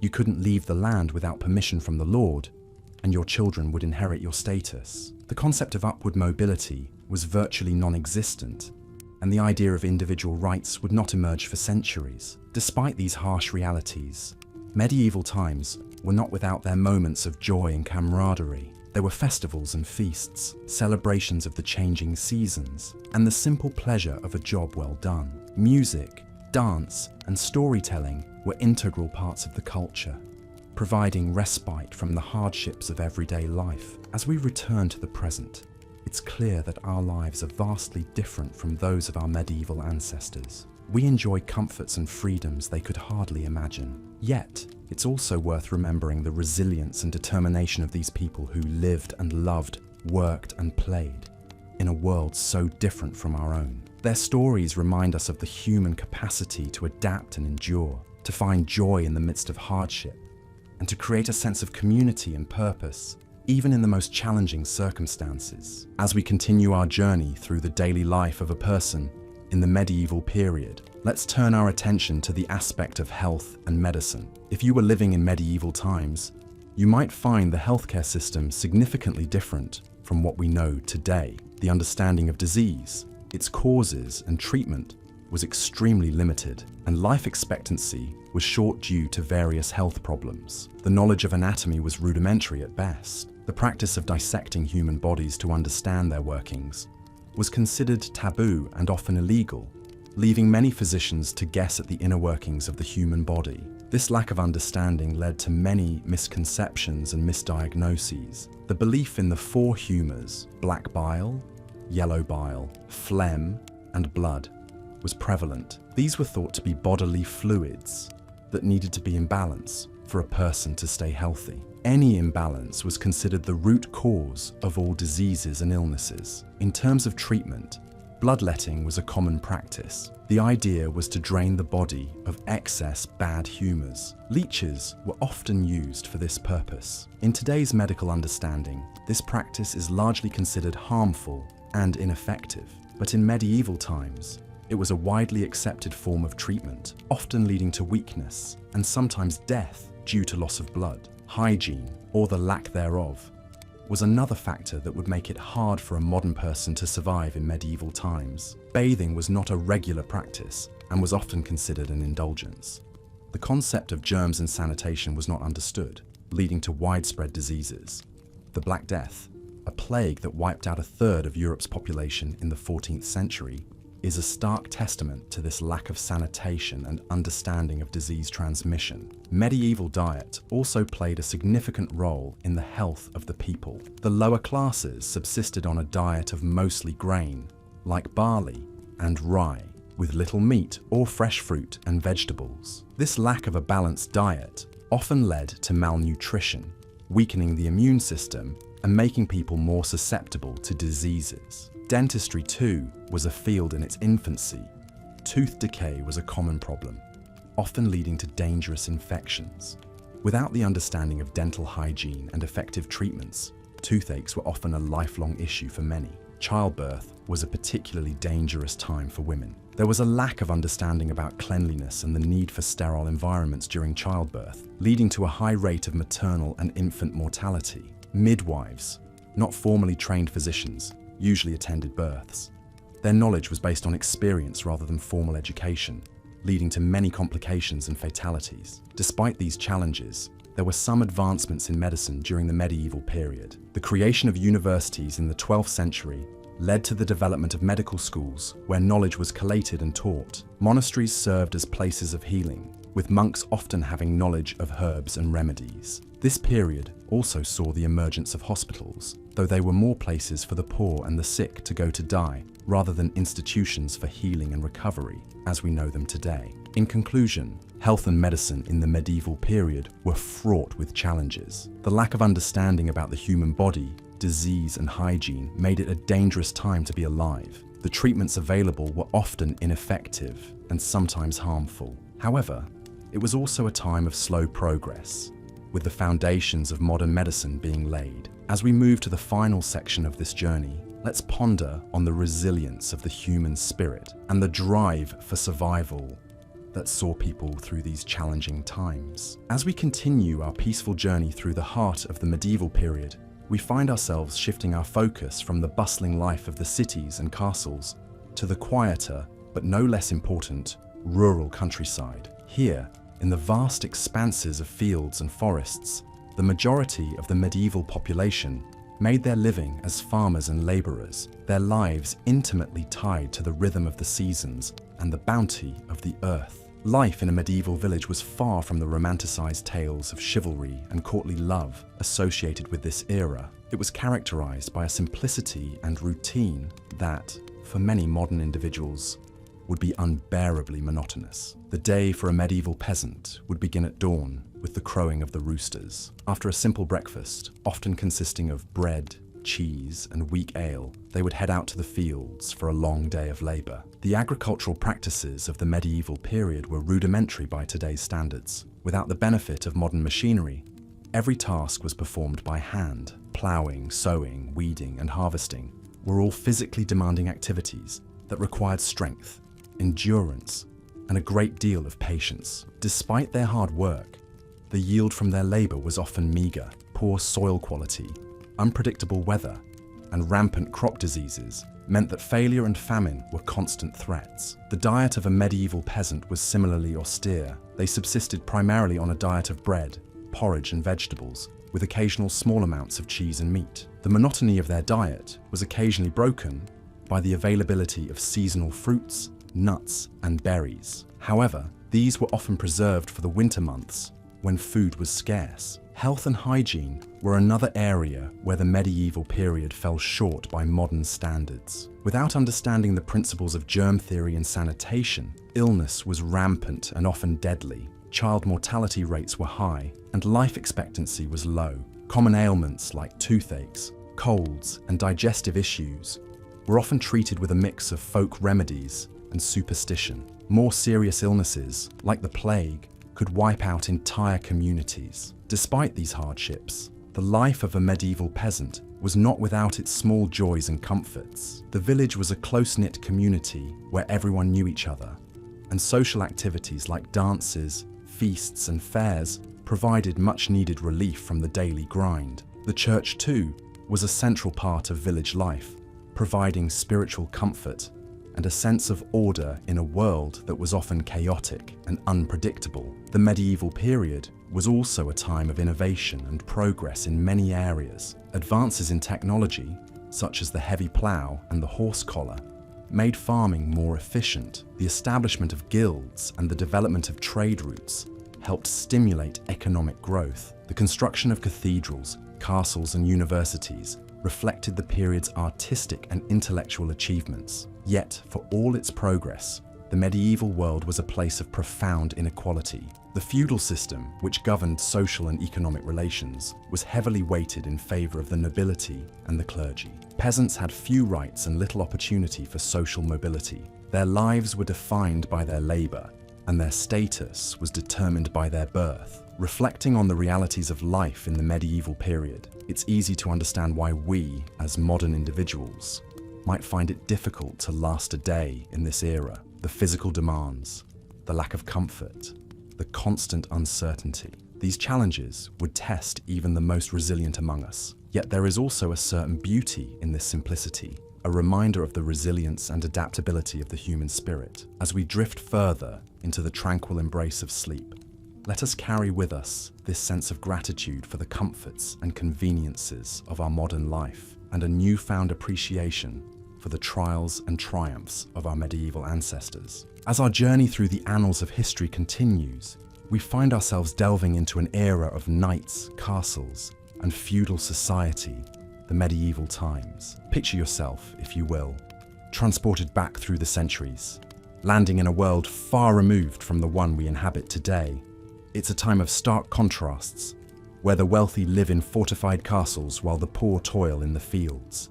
It's a time where the church wields immense power, and one's fate is often dictated by the whims of their lord. As we begin to explore this fascinating era, we can start to understand why the comforts and conveniences we take for granted today would make it incredibly challenging for a contemporary person to survive a day in medieval times. Firstly, let's consider the living conditions. If you were a peasant, which was the most likely scenario, given that the vast majority of people belong to the peasant class, your dwelling would be a small, one-room cottage. This cottage, made of wattle and daub, a mixture of mud, straw, and manure, would be shared with both your family and your animals. The floor would be strewn with straw and covered in animal dung, while the air would be thick with the smell of smoke from the central hearth. A far cry from our modern houses, with separate rooms, indoor plumbing, and central heating. Then there's the matter of food.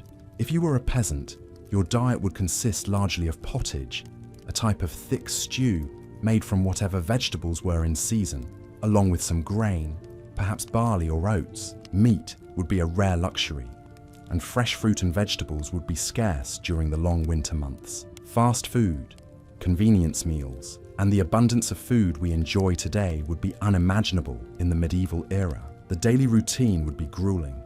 As a peasant, you would be expected to work the fields from dawn until dusk, regardless of the weather. There would be little time for leisure or relaxation, and your duties would extend beyond farming to include tasks such as repairing the Lord's Road or building his castle. This is a stark contrast to our modern work-life balance, where we have the luxury of weekends, holidays, and the ability to work from home. Healthcare, or rather the lack thereof, is another factor that would make survival in the medieval times challenging. Without our modern understanding of germs and disease, medieval doctors often resorted to dubious treatments such as bloodletting and leech therapy. Add to this a lack of sanitation and the prevalence of diseases such as the plague, and it's clear that staying healthy in the medieval era would be a formidable task. In addition to these physical challenges, there would also be social and cultural obstacles to navigate. As a peasant, your life would be governed by the will of the lord of the manor. You could be called upon to fight in his wars, and your life would be subject to the whims of his justice. The concept of individual rights and freedoms, which we take for granted today, would be largely absent in the medieval era. And let's not forget about the influence of the church. In the medieval times, the church was not just a place of worship, but also a significant political and social institution. The church dictated moral standards, influenced laws, and even played a role in education. The concept of religious freedom, as we understand it today, would be alien in this context. Lastly, consider the lack of technological conveniences. Without electricity, there would be no lighting after sunset except for candles or oil lamps. There would be no telephones, no internet, no cars or trains, and certainly no smartphones or computers. Even simple tasks such as washing clothes or preparing food would be labor-intensive and time-consuming. In conclusion, while the medieval era is a fascinating period to study, it's clear that the harsh living conditions, the lack of modern conveniences, and the rigid social structures would make it incredibly difficult for a person from our time to survive a day in this era. But as we continue to delve deeper into this period, we'll gain a greater appreciation for the resilience and ingenuity of our ancestors, who not only survived, but thrived in these challenging times. So, as you drift off to sleep tonight, spare a thought for our medieval ancestors and take a moment to appreciate the comforts and conveniences of our modern world. And remember, history is not just about understanding the past, but also about gaining perspective on the present. Good night. As the early morning fog lifts slowly from the cobblestone streets, we find ourselves in a bustling medieval town centre. The air is filled with noise, the clatter of horse hooves, the chatter of townsfolk, the hammering of blacksmiths, and the cry of street vendors. Life in the medieval times was far from quiet, a cacophony of sounds from dawn to dusk, a symphony of existence in an era that was anything but peaceful. If you were a serf, the lowest social class, your day would begin long before the sun rose. Serfs were bound to the land, effectively owned by the local lord. They had no rights and were forced to work long hours, often in the fields, tending to crops and livestock. Despite the backbreaking labor, serfs were not paid. Instead, they were given a small piece of land to grow their own food. Even children as young as 7 were expected to contribute, their small hands perfect for tasks such as pulling weeds or feeding chickens. The diet of a medieval serf was simple and monotonous. Breakfast, if you were fortunate enough to have it, might consist of a hunk of bread and a bit of cheese. Dinner, the main meal of the day, was typically a vegetable pottage, a thick soup made from whatever was available: cabbage, onions, leeks, and beans. Meat was a luxury, saved for special occasions, and the average serf only tasted it a few times a year. Hygiene, or the lack thereof, was another challenge of medieval life. Baths were infrequent, with most people washing just their hands and face. This lack of personal hygiene, combined with unsanitary living conditions, led to a multitude of health problems. Fleas and lice were common, as were skin diseases and infections. It's no surprise that the average life expectancy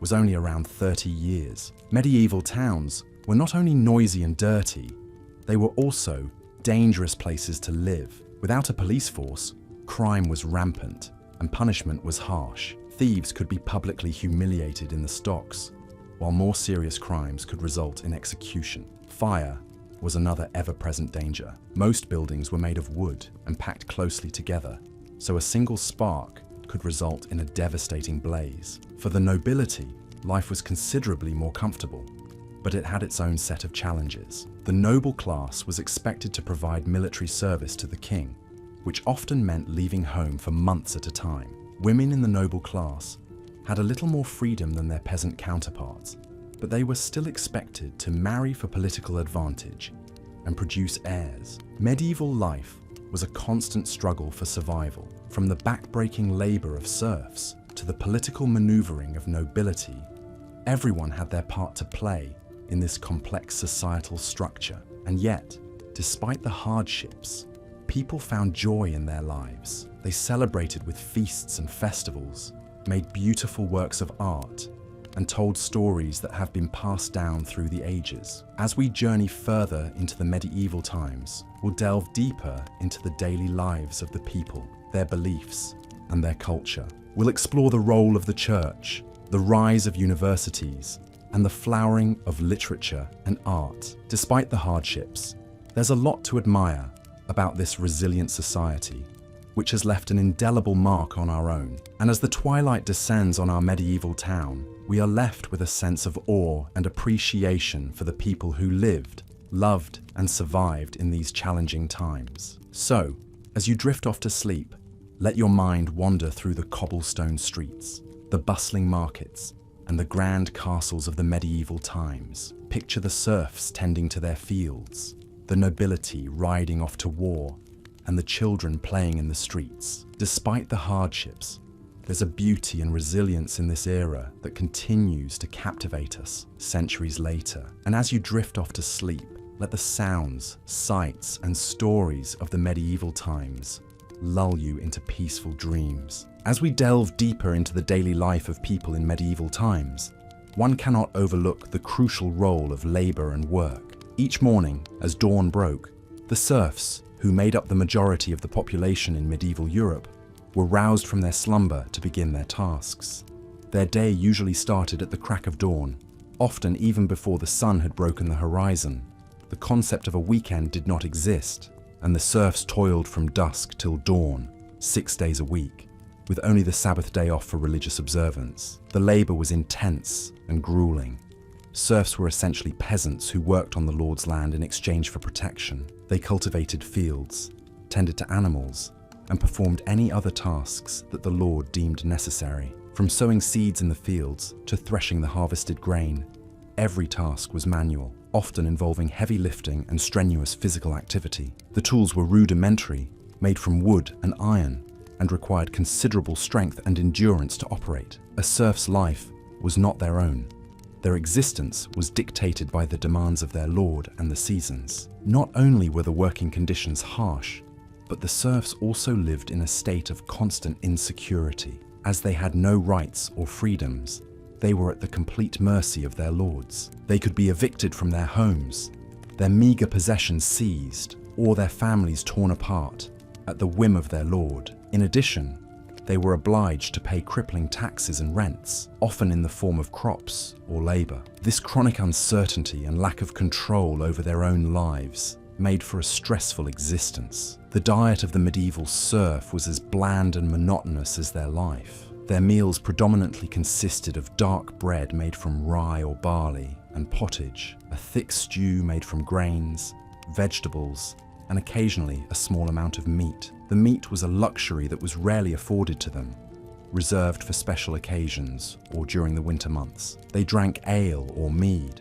as water was often contaminated and unsafe to drink. Fruits and vegetables were part of their diet, but these were seasonal and not always readily available. The medical care during the medieval period was rudimentary at best. The knowledge of medicine was limited, and most treatments were based on superstition and folklore rather than science. Illnesses were often attributed to supernatural causes, and the remedies were equally bizarre. Bloodletting, for instance, was a common treatment for a variety of ailments. The idea was to balance the four humours of the body: blood, phlegm, black bile, and yellow bile. By removing the excess blood, it was believed that the balance could be restored, thereby curing the disease. Needless to say, this often did more harm than good. In addition to the physical hardships, the mental strain was equally taxing. The life of a serf was monotonous and unchanging, with few opportunities for leisure or recreation. The church provided some solace, with its promise of a better life in the hereafter. The serfs clung to their faith, finding comfort in the rituals and ceremonies of the church. The occasional feast days and holy days offered a respite from the drudgery of daily life and were eagerly anticipated. Life in a medieval city was not much better than in the countryside. The cities were crowded and filthy, with narrow, winding streets and inadequate sanitation. Disease was rampant, and epidemics were common. The houses were small and cramped, often housing multiple families. The air was polluted with smoke from the many fireplaces and the stench from the open sewers. The daily grind of a craftsman in a city was not much different from that of a serf. He too worked from dawn till dusk, 6 days a week. However, unlike serfs, craftsmen had the opportunity to improve their lot through skill and hard work. They could become masters of their craft, own their own shops, and even become wealthy. However, this was not easy and required years of apprenticeship and hard work. In conclusion, life in the medieval times was a constant struggle for survival. Whether you were a serf toiling in the fields or a craftsman plying your trade in a city, the daily grind was grueling. The harsh working conditions, poor diet, inadequate medical care, and constant insecurity made life in the medieval times extremely challenging, to say the least. One cannot help but feel a sense of relief and gratitude for the comforts and conveniences of modern life. As we drift off to sleep tonight, let us take a moment to appreciate the hardships our ancestors endured and the progress we have made. Good night. In our journey through the Middle Ages, we've traversed the social hierarchy, the daily chores, the cuisine, and the challenges of health and hygiene. Now,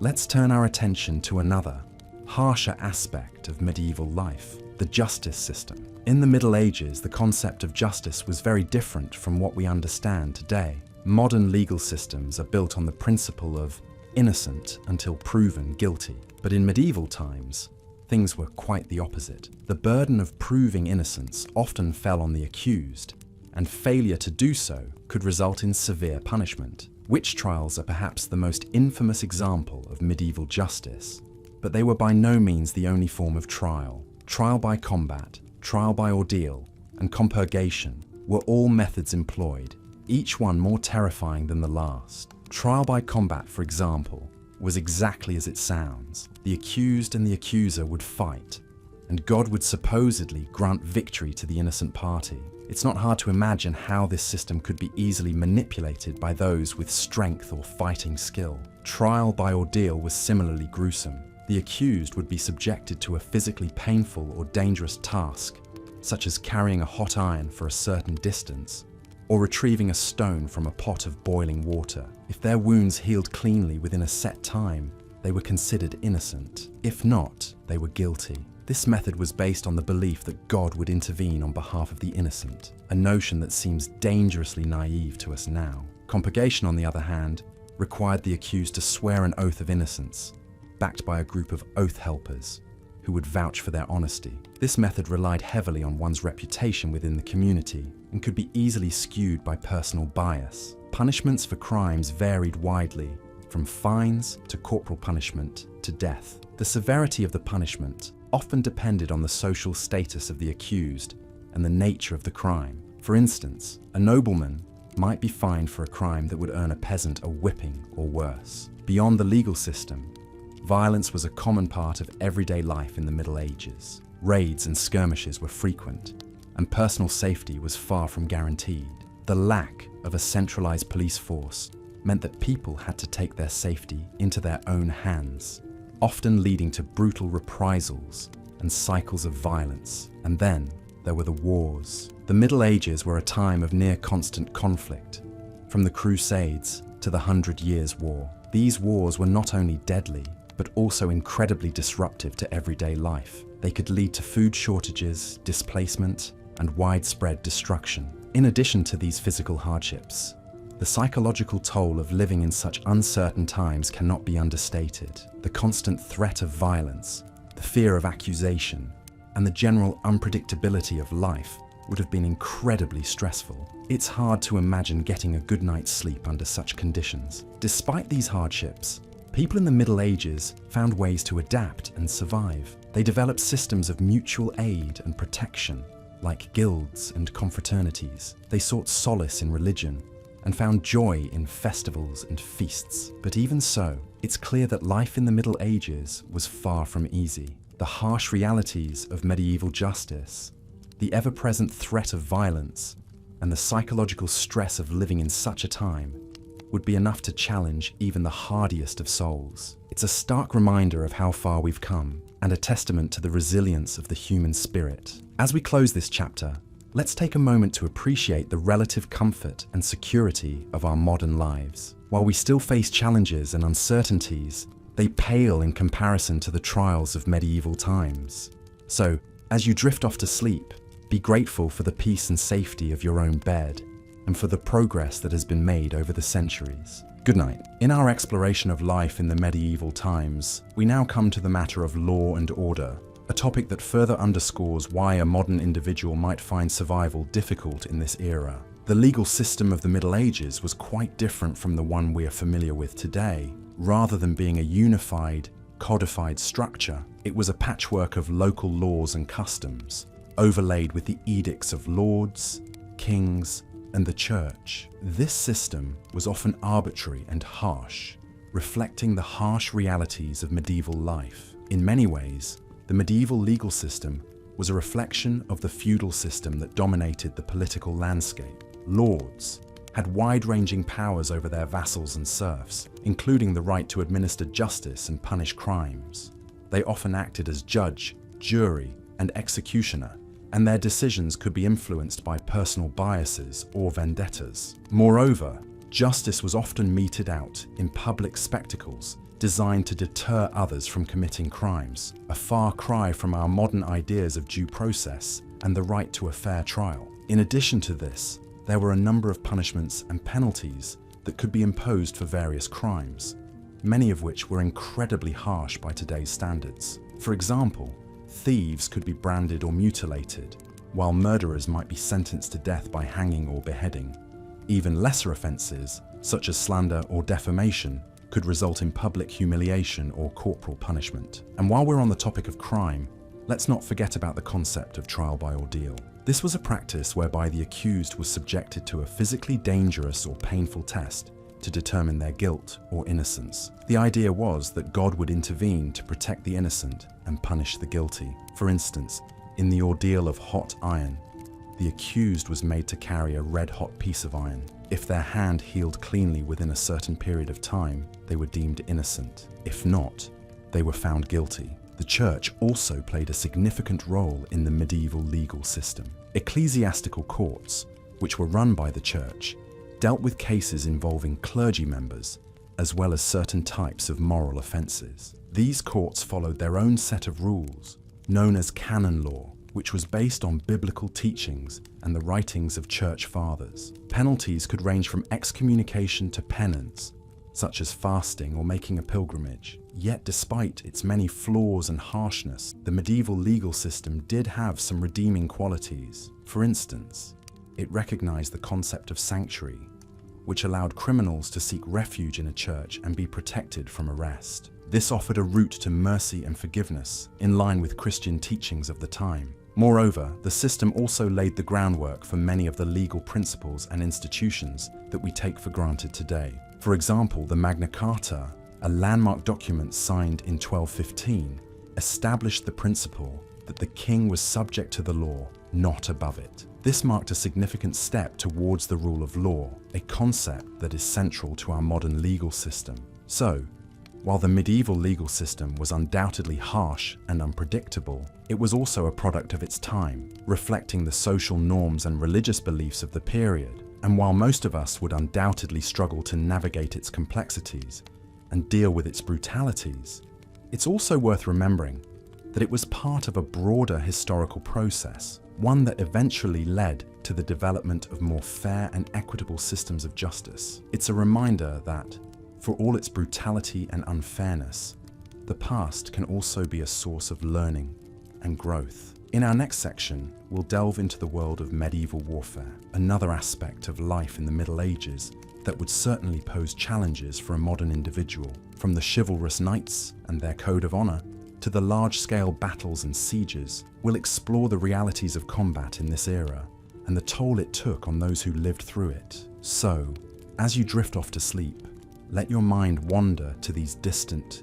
tumultuous times, and remember that the struggles and hardships of the past have helped shape the world we live in today. As we delve deeper into the medieval period, it's important to remember that life in this era was not a romanticized adventure, often depicted in tales of knights and damsels. It was a time of hardship, constant work, and survival. Let's explore further. Imagine waking up at the crack of dawn, not to the sound of a blaring alarm clock, but to the crowing of a rooster or the tolling of a church bell. Your bed would be a straw pallet, shared with other family members for warmth. You would rise, rubbing sleep from your eyes, and start your day of strenuous labor. This would be your daily routine, 7 days a week. There were no weekends, holidays, or vacations in medieval times. The concept of leisure time was alien, and the day was strictly divided into periods of work, prayer, and sleep. Most people in medieval times were peasant farmers, living in small rural communities. Their lives were governed by the seasons and the cycle of crops. Spring would be a time of ploughing and planting. Summer was for tending the fields. Autumn was the harvest, and winter was a time of preparation for the next year. The work was backbreaking, done with simple tools that required great physical effort. Peasants would toil in the fields from dawn till dusk, with only a brief pause for a midday meal. Food was a constant preoccupation in medieval times, as it determined survival. The diet was monotonous and consisted largely of dark, coarse bread made from rye or barley. Peasants might supplement this with vegetables from their garden, such as beans, peas, onions, and cabbages. Meat was a luxury, usually only available on special occasions. It was a difficult life, but not without its moments of joy and celebration. Harvest time, for example, was a time of communal endeavour and shared happiness. Medieval towns were dirty, crowded, and noisy. The streets were narrow and unpaved, lined with wooden houses that were prone to fires. Sanitation was poor, with waste often thrown into the streets or into open pits. Diseases were common, with outbreaks of plague and other illnesses regularly decimating the population. Despite these challenges, towns were also vibrant places, filled with a variety of trades and crafts. There were blacksmiths, bakers, tailors, carpenters, and many others, all contributing to the bustling economy of the town. In medieval times, the church was a central part of everyone's life. It provided a moral framework and a sense of community. It offered hope and solace in a harsh world, with the promise of eternal life in heaven. The church controlled many aspects of daily life, including education. Most people were illiterate, and the few who could read and write were usually members of the clergy. Medieval medicine was a mixture of superstition, herbal remedies, and religious belief. Doctors were rare and expensive, so most people relied on the local wise woman or herbalist for treatment. Many diseases and injuries were beyond the understanding and capability of medieval medicine, leading to high rates of mortality. Warfare was a constant threat in medieval times. Knights and soldiers were highly trained in combat, but the majority of fighting men were ordinary peasants, called up to serve their lord in times of conflict. Battles were brutal and bloody affairs, with no concept of human rights or the treatment of prisoners. Despite the hardships and dangers of medieval life, people found ways to enjoy themselves. There were festivals and feasts, dances and games. Music and storytelling were important parts of culture, offering an escape from the harsh realities of life. The medieval world was also a deeply spiritual one, with a strong belief in the supernatural. People believed in witches, fairies, and other magical beings, and these beliefs were often intertwined with religious ones. In conclusion, life in medieval times was tough and challenging. It was a world of hard work, simple pleasures, and constant dangers, but it was also a world of community, spirituality, and resilience. Despite all the hardships, people found ways to survive and even thrive. It's a testament to the human spirit that even in the harshest of times, people found ways to create beauty and meaning. So, as you drift off to sleep, remember the resilience and strength of our medieval ancestors, and let their stories inspire you. Now we delve into the judicial system of the medieval era, a topic that always seems to intrigue the curious minds of historians and enthusiasts alike. It was a time where the rule of law was rather different from what we know today. The very concept of innocent until proven guilty was almost foreign, and the methods for determining guilt were, quite frankly, bizarre and sometimes brutal. In the absence of any advanced scientific methods to investigate a crime, medieval societies relied on superstition and divine intervention to dispense justice. The concept of trial by ordeal was widely used in these times. If an individual was accused of a crime, they had to undergo a physically challenging, sometimes life-threatening task to prove their innocence. The ordeal could involve carrying a red-hot iron bar, plunging a hand into boiling water, or even sinking or floating in a body of water. The latter based on the belief that water, being a holy substance, would reject a guilty person, causing them to float. The medieval judicial system also heavily relied on compurgation, a process where an accused person could swear an oath of innocence, backed up by a group of oath helpers. These individuals, usually friends, family, or community members, would essentially vouch for the accused's character. If the accused was able to assemble enough oath helpers, they could potentially be acquitted of the crime they were charged with. However, the reliability of such a system is questionable, as biases and personal relationships could easily influence the outcome. Feudal lords, who had been given land by the king, were often responsible for maintaining law and order within their territories. They held their own courts and meted out punishments as they saw fit. This could mean a lack of consistency in sentencing, with punishments varying greatly from one region to another, and the possibility of a lord's personal biases affecting the outcome. Punishments in the medieval era were usually severe and public, designed to deter potential criminals. The stocks, the pillory, and public floggings were common forms of punishment for minor offences. For more serious crimes, the guilty were subjected to hanging, beheading, or being burned at the stake. Despite the harsh and often unpredictable nature of the medieval judicial system, there was an attempt to establish a more uniform system of law in the 12th century. This was the birth of the common law system, which is still the basis of the legal system in many English-speaking countries today. King Henry II of England played a crucial role in this development. He established a system of royal courts that travelled around the country, hearing cases and enforcing the same set of laws everywhere they went. This meant that the same laws and punishments applied to everyone, regardless of where they lived, and it provided a much-needed consistency in the law. However, the common law system was far from perfect. It was still heavily influenced by the whims of the king or his appointed judges, and the concept of a fair trial as we understand it today was still far off. Nevertheless, it was a significant step towards the modern judicial system we are familiar with.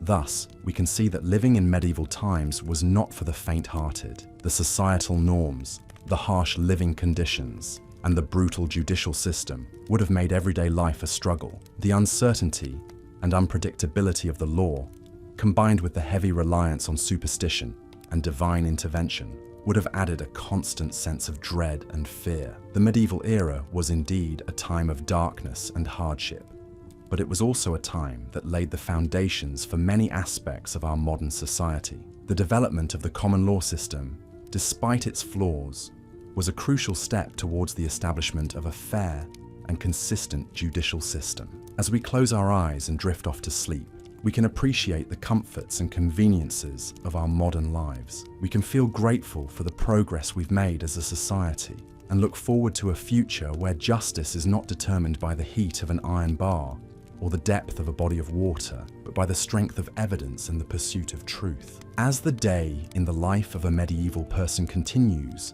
the sun reaches its zenith, casting long, dark shadows across the cobblestone streets. The medieval town is at the height of its hustle and bustle as people go about their daily chores. The air is thick with the smell of livestock, firewood, and the tantalizing aroma of freshly baked bread from the local bakery. The bakery itself is a hive of activity, with the baker's apprentices kneading dough, stoking the ovens, and the master baker overseeing it all. His practiced eye would scan each loaf, ensuring it meets the strict quality standards of the time. Bread was not just a staple food in medieval times. It was also used as a plate, known as a trencher. After the meal, the trencher, soaked with gravy and sauces, was consumed or given to the poor. Meanwhile, in the bustling marketplace, traders from far-off lands would sell their exotic wares. Spices like pepper, cinnamon,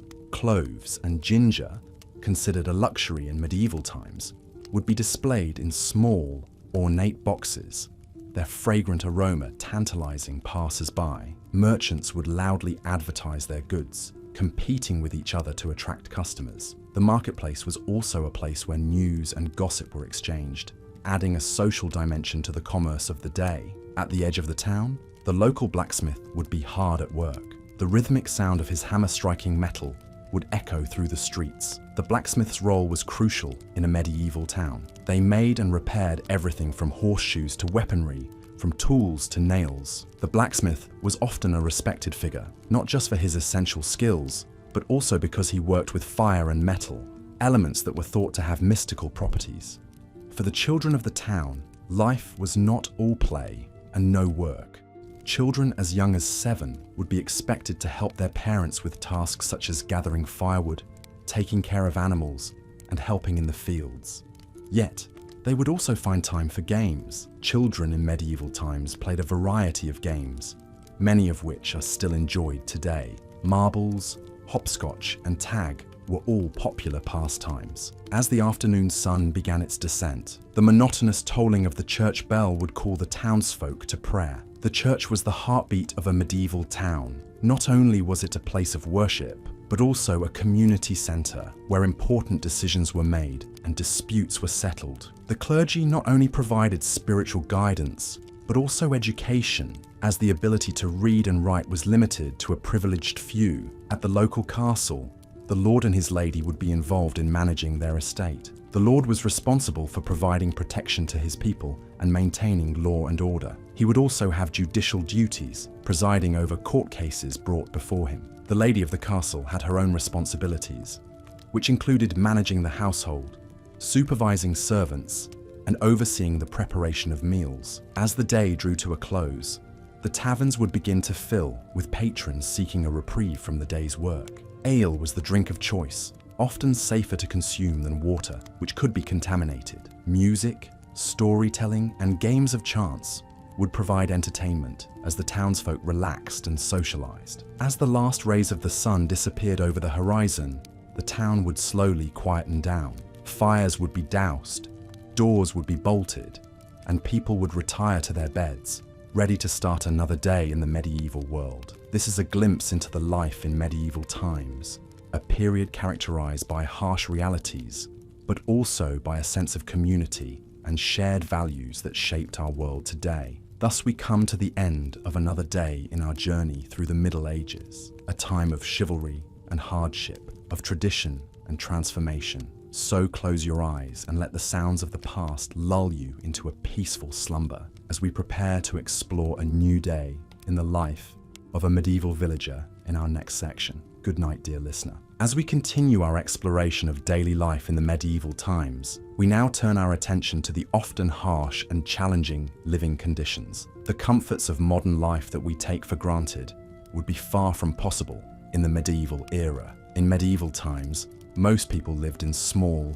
rural villages. The houses were typically made of wattle and daub, a mixture of sticks and mud. The roofs were thatched with straw or reeds. These humble dwellings provided some protection from the elements, but they were far from comfortable. There were no glass windows, only shutters that could be closed to keep out the cold. The floors were simply compacted earth, covered in straw to provide some insulation. Within these homes, families lived in close quarters. Privacy was a luxury few could afford. In most cases, the entire family would sleep in the same room, often in the same bed. Furniture was sparse, consisting of a table, perhaps a few benches or stools, and a chest for storing belongings. Life was dictated by the rhythms of nature. People rose with the sun and went to bed when it set. They ate what they could grow or raise themselves. The diet was predominantly plant-based, with a heavy reliance on grains. Bread was the staple food, supplemented by vegetables,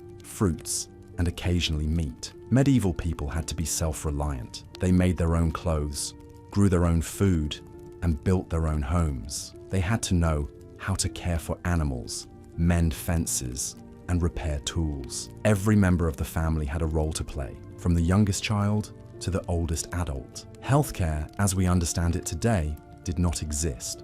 People relied on a mixture of folk remedies, herbal medicines, and religious rituals to treat illness. Disease was a constant threat, made worse by poor sanitation and a lack of understanding about how diseases spread. Plagues and epidemics were common, and mortality rates were high. The concept of leisure time was also foreign to the medieval mind. Every waking hour was consumed by the struggle to survive. There were no weekends, no holidays, and no vacations. Entertainment was limited to occasional feasts or festivals, often linked to religious holidays. The role of religion was central to medieval life. The church was not just a place of worship, but also a community centre, a school, and often the largest and most impressive building in the village. Religious rituals and observances punctuated the daily routine, providing a sense of structure and order amid the uncertainty of life. Despite these hardships, people in the medieval times found ways to endure and even to thrive. They formed close-knit communities, relying on each other for support and mutual aid. They developed skills and crafts that are still admired today, and they left us a rich cultural legacy in the form of literature, art, architecture, and music. Living in the medieval times was undoubtedly challenging, but it was also a time of innovation and resilience, of community and faith, of strength and perseverance. It was a time that shaped our world in countless ways, and its influence can still be felt today. As we come to the end of our exploration of the medieval era, let us remember not just the hardships and challenges, but also the achievements and the enduring legacy of this fascinating period in history. As we drift off to sleep, we can take comfort in the knowledge that we are the beneficiaries of centuries of human ingenuity and resilience, and that we stand on the shoulders of those who came before us. Good night and sleep well.